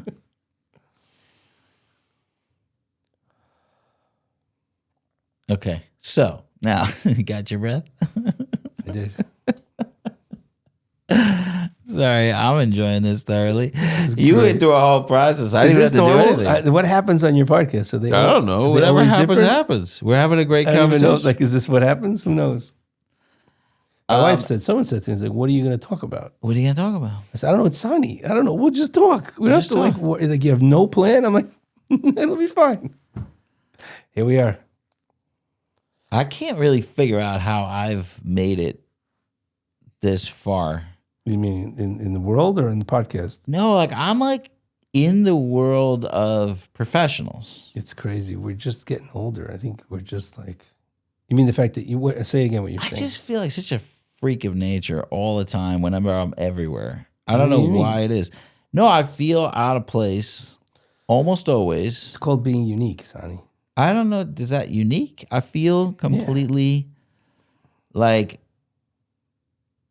I have this thing that I don't want to like wear a certain garb. I don't look like, and I want people to like know there's something different, and I have to kind of win them over. Like, it's there's like something you don't there. earn your right just from the way you look, and then they're going to be so much more impressed when they find out. Maybe it's more impressed, but like this guy, you're just t-shirt jean guy. T-shirt jean guy. What is going on with the t-shirt jean? And then I become a t-shirt jean guy, I will switch to another outfit. Like when that's boring. I have it with yarmulkes. You got to shake it up a little. No, because so I'm telling you, I was worried about when you told me, "Oh, come to the podcast. I want you on a podcast." I literally, my brain went to, I'm the most boring guy he's going to have. Every guy who comes on Sonny's podcast has some color to it, or most of them have color. They have some kind of a cool hat, some kind of cool boots, an interesting name with a cool hat. And I'm just like, I'm like Mr. Boring. I have like a regular clothes. I'm like, what? Who am I to be on Sonny Perlman's podcast? Wow, that's well. There you go. That's me. Well, so let me tap into the therapist. Okay, you're not just interesting because of your. Oh right, Yaalozu. I forgot because Yaalozu. That's not. That everyone likes because it's unique. It's different. It's something you can put on a title. Wilderness guy. Anyway, go ahead. That's what we'll call it. Wilderness guy. I'm gonna put a little Crocodile Dundee hat on you so you look cooler. Oh my gosh. Here you are, doing therapy, sitting with people every single day. Most days, not Thursdays. That's why I'm here. Oh, every Thursday off? We're not supposed to talk different about things. But yeah. Not talk about it. Okay. Thursday is my day. No, I'll talk about I'm happily proud of it. Why? Thursday, what do you do during Thursday? I work very, very crazy hours. Yeah. And Mondays and Wednesdays are my most intense days. Thursdays, I don't see clients. I have a lot of catch-up work to do, but I don't see clients on Thursdays. So Thursdays became my day. That's why I can be here. What do you do on Thursday? Whatever the hell I want. Really? Yes. That's awesome. My friends know that if they want to like go for a hike or chill or get together or something, Thursday you call him, he's good. That's pretty awesome. You still have friends? No. That's why my Thursdays aren't so exciting anymore. How old did you say you were? You still have friends? I do have a couple. You have a couple of friends. Yeah, whatever. The friendships get less and less. Not less and less. You're still friends with them. Some of the friends that I still am in touch with are like even closer because like we're all we have left, but like you definitely shed friends as time goes on. I think it's a benefit because I'm hearing about these weddings that people have to make. And like now, like I was at a wedding last week and they said you can only have 250 people if you do this wedding to save money. And I'm like, great. Okay. I'm like, great, let's get rid of more friends. I'll only invite 250 people. These like Takana weddings. Takana weddings are awesome. Right. So but they have, some of them have limits. I was at a wedding in Lakewood for my nephew last week or 2 weeks ago. Last week. And I was like, oh, this I could do, And they're like, well, you can only invite 250 people. I'm like, great, let's shed some more friends. It's very fascinating. I was listening to this radio show years ago, and they had this like original lesbian influencer. Cool. Like They had those from back like then? no, I'm talking about like from the 60s or 70s. She the came old days. out and she was like, she was old. By the time she was interviewed, she was in her 80s. So it's just like but she's like a legend in the field. I don't remember her name, but like she was like a legend. She came out and she was like a militant. She like came out like was one of the original influencers in that world. I mean, they weren't called influencers there, but like I don't know what they called them then. And the guy interviewing her was NPR. Oh, NPR. This is NPR also. This is good my stuff. I don't admit that on a From podcast. Yeah, NPR.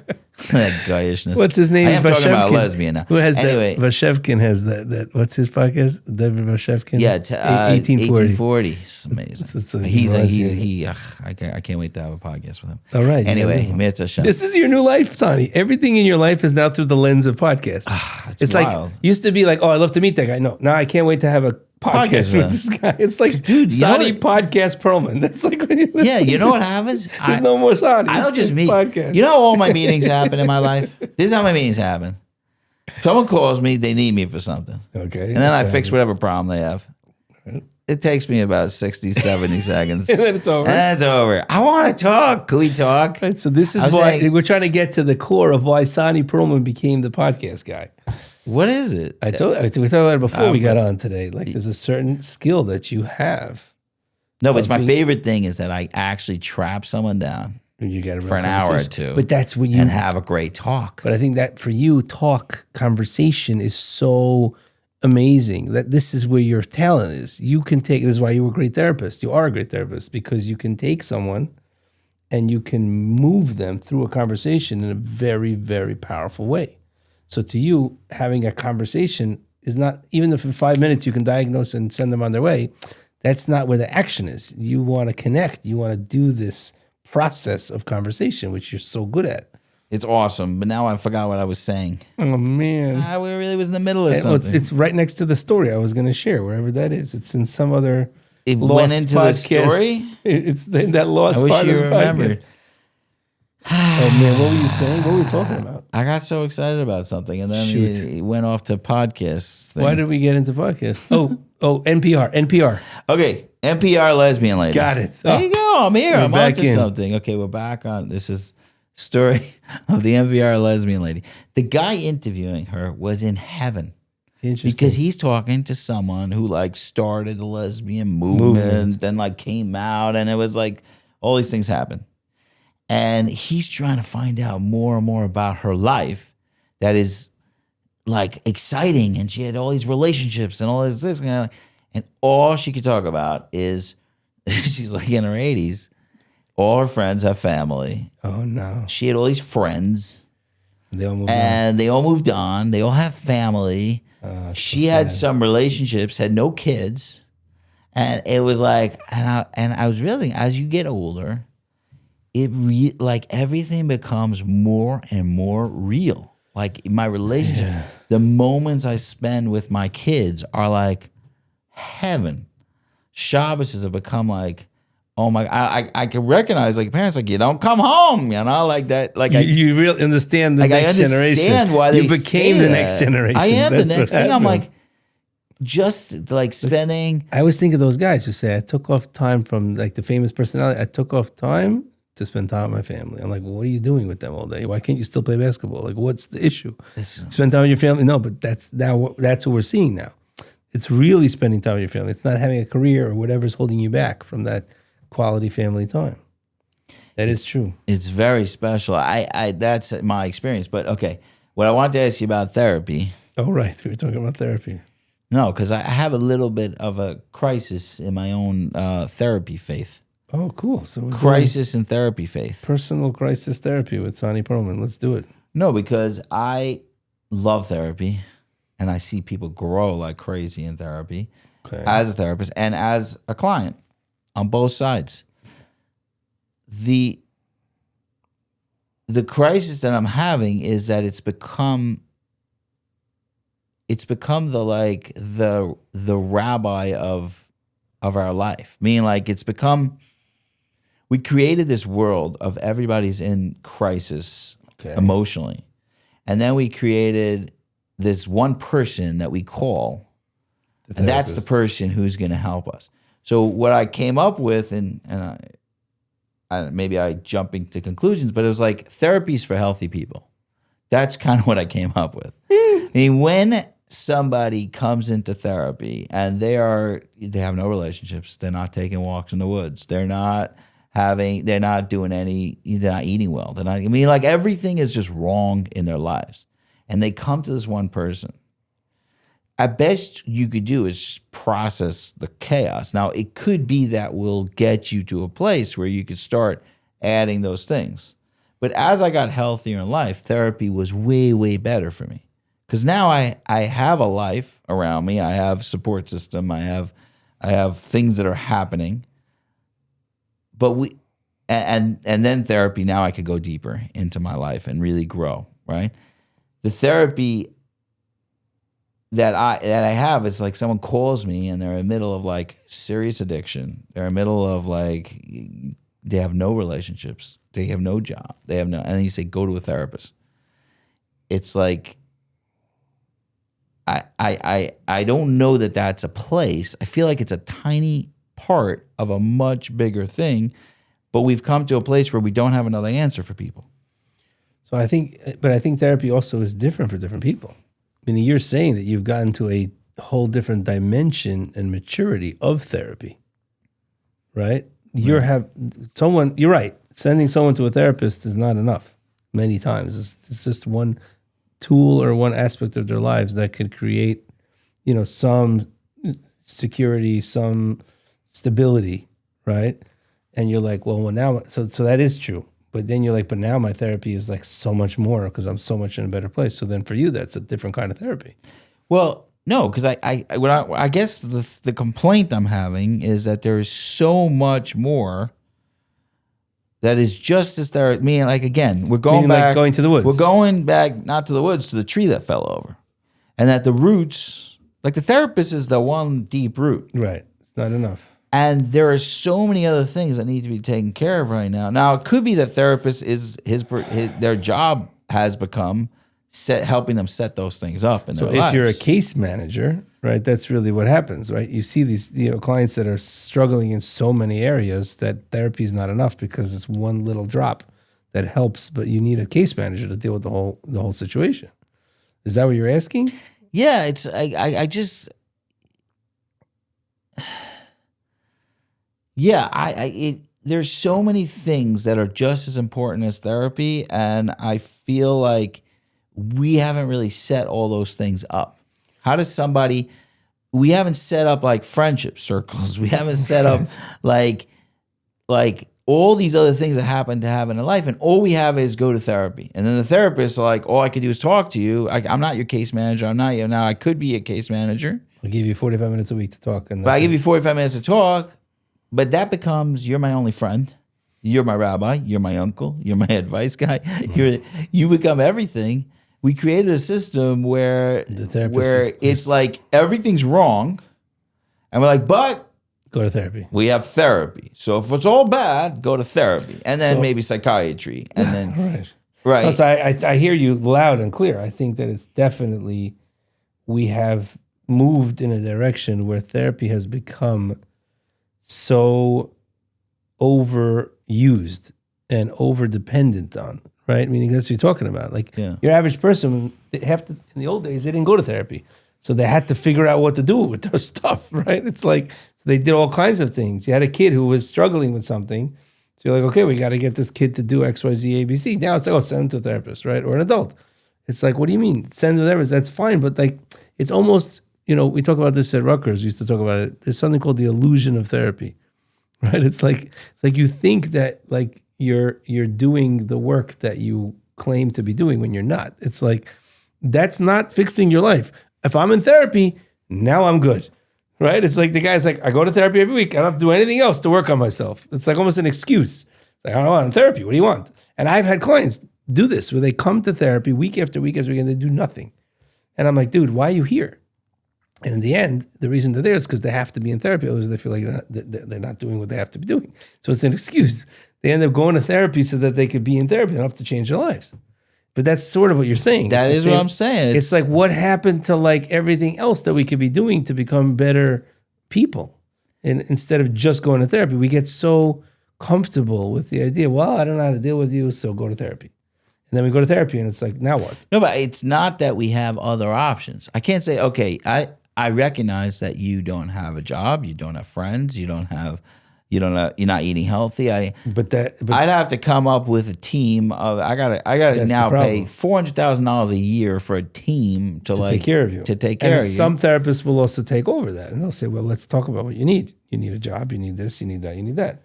But you're right. I think we are a little too quick to jump into therapy and to just say go to therapy and then assume that therapy is going to solve everything or is what they have to do. I hear it.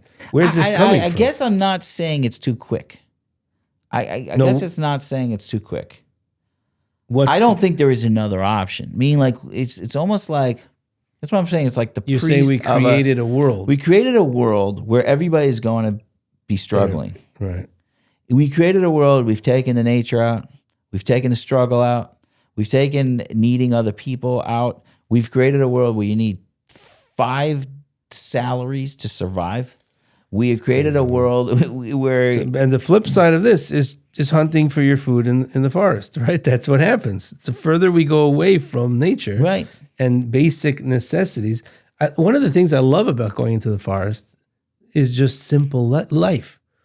It's like I wish I could have a little cabin where near a stream that I can fish from and I can just build a fire and just get some food, sleep, and just do life. Like it's like we created all these layers of stuff that now needs like so much maintenance. That's what you're talking about. Right. What I'm saying is that what we've created is therapy become the release valve of a high pressure, insane society, which is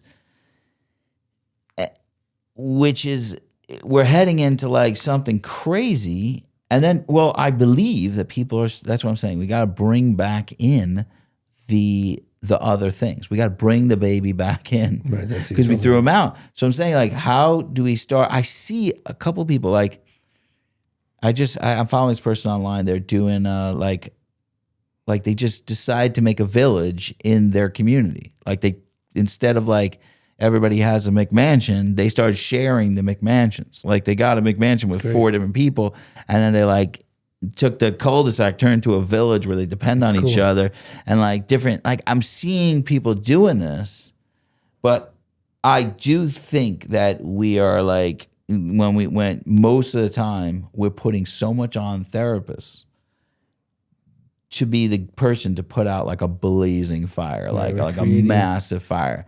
And the crazy thing is that I keep yelling this from the rooftop. I keep like saying like, we need more, we need this community stuff, we need this. And it comes out as me sounding like I'm anti-therapy. Right.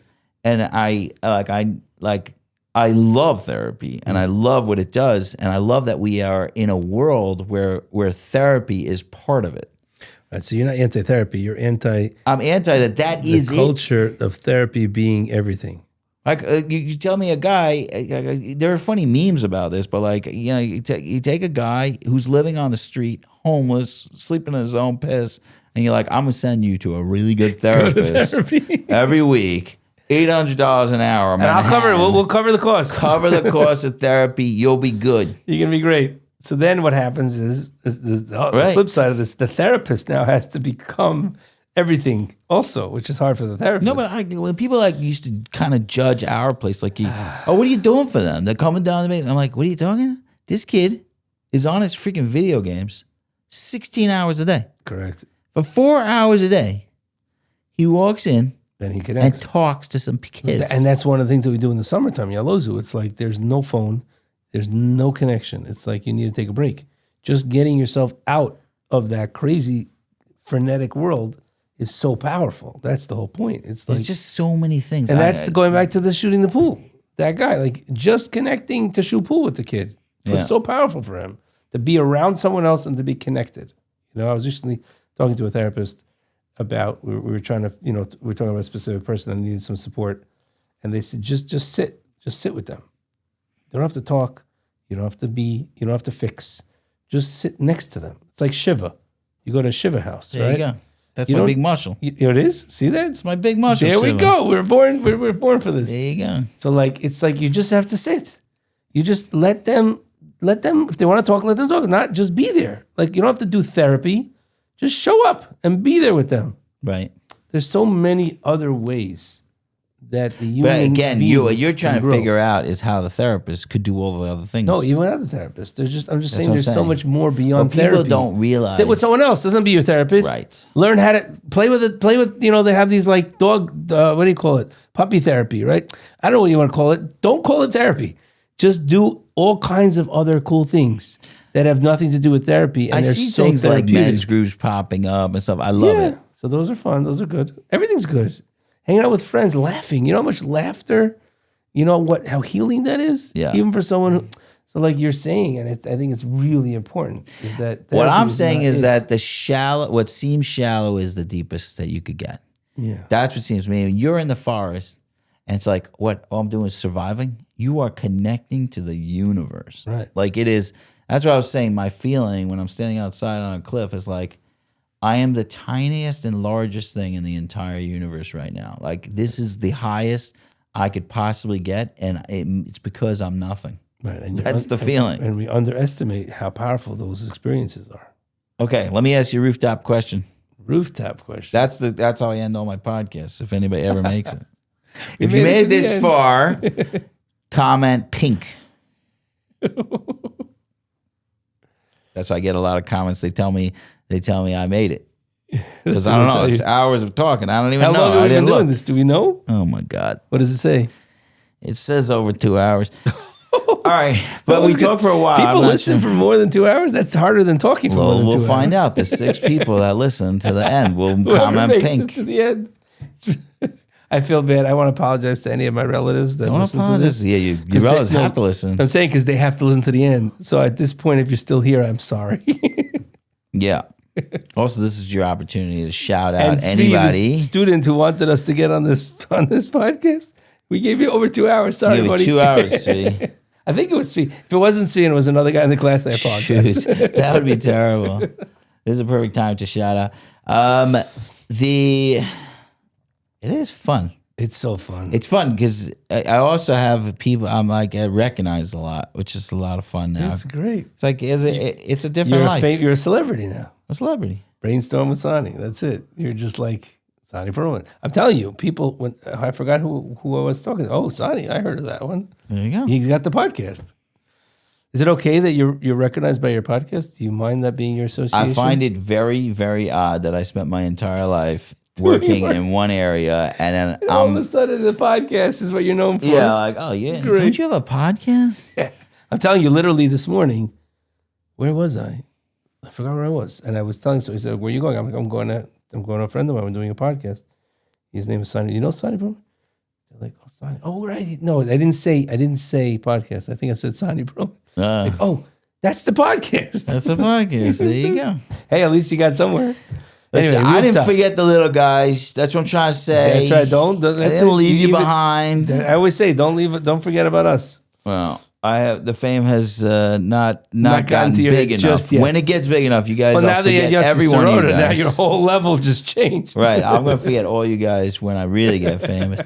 All right, question. Rooftop question. Here we Rooftop go. question is you stand on top of a rooftop, you yell into the world something you want to yell to the world, and they're all listening. And you get to yell something to the world. What's your rooftop yell? That's a great question.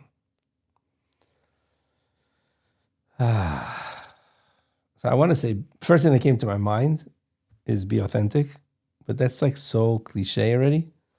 Every rooftop yell is going to be cliche because it's going to be a deep truth. But I think there's something really messed up about the world today where people have such a hard time just believing in who they are and like how they can be. I recently met somebody, I can't share too many details, but I recently met somebody and he said to me, and he didn't know where I was, and then he realized who I was, and he had something, he kind of knew, he heard about me, and he said, okay, could you give me like some wisdom before I leave?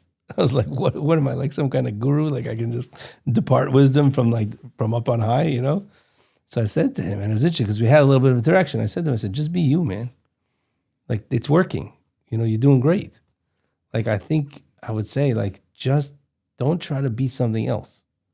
Find who you can be, the best you, and just be that. And it's going to be so much better for you and everybody around you. Like, I don't think we have enough of that. Is that a rooftop answer? That's a rooftop answer. I have a question on it. Go for it. No, I feel it's confusing because I think someone said this to me this week. I'm trying to remember exactly how he put it. If I show you the real me, you're not gonna like it. And what he was describing was his worst parts. Yeah, well, see, that's why do you have to go there? Right. So I said you have more parts than just. It's like the guy who came to the Baal Shem Tov. This is Baal Shem Tov. One of the everyone exchanges the rabbi in the story, but he said to him, "I don't believe in God." He said, "I don't believe in God." Right? It's a famous story. Okay. And he said, "Well, why don't you believe in God?" So he started explaining why he doesn't believe in God and all the terrible things in it. He said, Baal Shem Tov said back to him, "Well, I don't believe in that God either." Right? Right. So it's like, yeah, of course, if you think that's who you are, then nobody's going to want to be you either. But that's not the real you. Figure out who the real God. Feel like who. When I say be you, I don't mean be the worst part of you. But that's the point. You're so scared to be you, and you're so not proud of who you are that you have to be something else. So it's a plan B. Instead of being only the worst you, then be something else. But why don't you be the best you? Right. And don't be afraid. I think more than that. I think don't be afraid to be. Ronnie Greenwald, great example, right? He was just Mr. who he was. He didn't try to be somebody else. And he was, you know how many people, even the most non-authentic people in my practice and in my office and in my world were so impressed with the Ronnie Greenwald book? Because it's like such a breath of fresh air. And it's like we have such a dearth of authenticity like that in our lives today, especially in the religious community. Like everyone's trying to just be something else to get somewhere. I don't even know where they're getting. But like, I'm just like, just stop. Just be you and you're going to be great. Find out who you could be the best person you can be, and everyone's going to love you for being authentic and being real. That's what we don't have enough of today. Stop. That's my rooftop. I like that rooftop. That's what came out. I like it. It seems cliche, and yet very, very few people are actually doing it. Right. I mean, we're all... Probably including me. Yeah. I can preach. I can practice what I can preach, but not always practice what I preach. I try. It's hard to do. It does also get harder the more roles you take on. You know, like how could you show your authentic self to your kids or show your authentic self? Like, I feel like my most authentic self I could show only to my wife. Like, she's the only one who gets to see like the full authentic self. Right, it's hard. But all these roles, like You're a podcaster now. Someone said to me the other day, I don't like that advice. I think this is the first time you're wrong. I love that somebody would say that to likes you. it. But that's great. I'm like, do you think all the advice I give is all good all the time? But it's what kind of pedestal it's you put quite me a on? compliment that he finally found something that you didn't like about it. I don't like it. I'm like, great, let's break talk. these pedestals down. Like, what are you doing? I'm supposed to always. That's great. Like, I'm saying the more roles I take a role of a leader of an organization, and they have people like looking to you for answers, and then like, do I have to stop being authentic? Right. So I think not. I think if you just hold true to yourself, and you're very authentic, Sonny. I mean, that's who you are. I'm trying. But I think people appreciate that. So why would you stop? If you stop being authentic, you'd be like everybody else. It would definitely shock a lot of people how much inauthentic I believe I am all the time. Yeah. So it's because I seem very authentic, but there's a lot of BS in there too. Yeah, we all have some. I have a lot. Some have more than others. Anyway, I love hanging out with you. You too. This was really fun. And it was nice to be here. Nice to connect. It was nice to talk beforehand, to talk after. It'll be fun. I love it. I love that. It was when the thought of coming out to Muncie and hang out with Sonny, I was like, I got to make this happen. I don't make a lot of things happen, but this, I was like, okay, this is great. This is definitely something I want to do. So I'm glad. Thanks for having me. Thank you, brother. Love you, man. Thank you for this day that I've been given. Thank you. Thank for this chance. Thank you for this chance to live anew.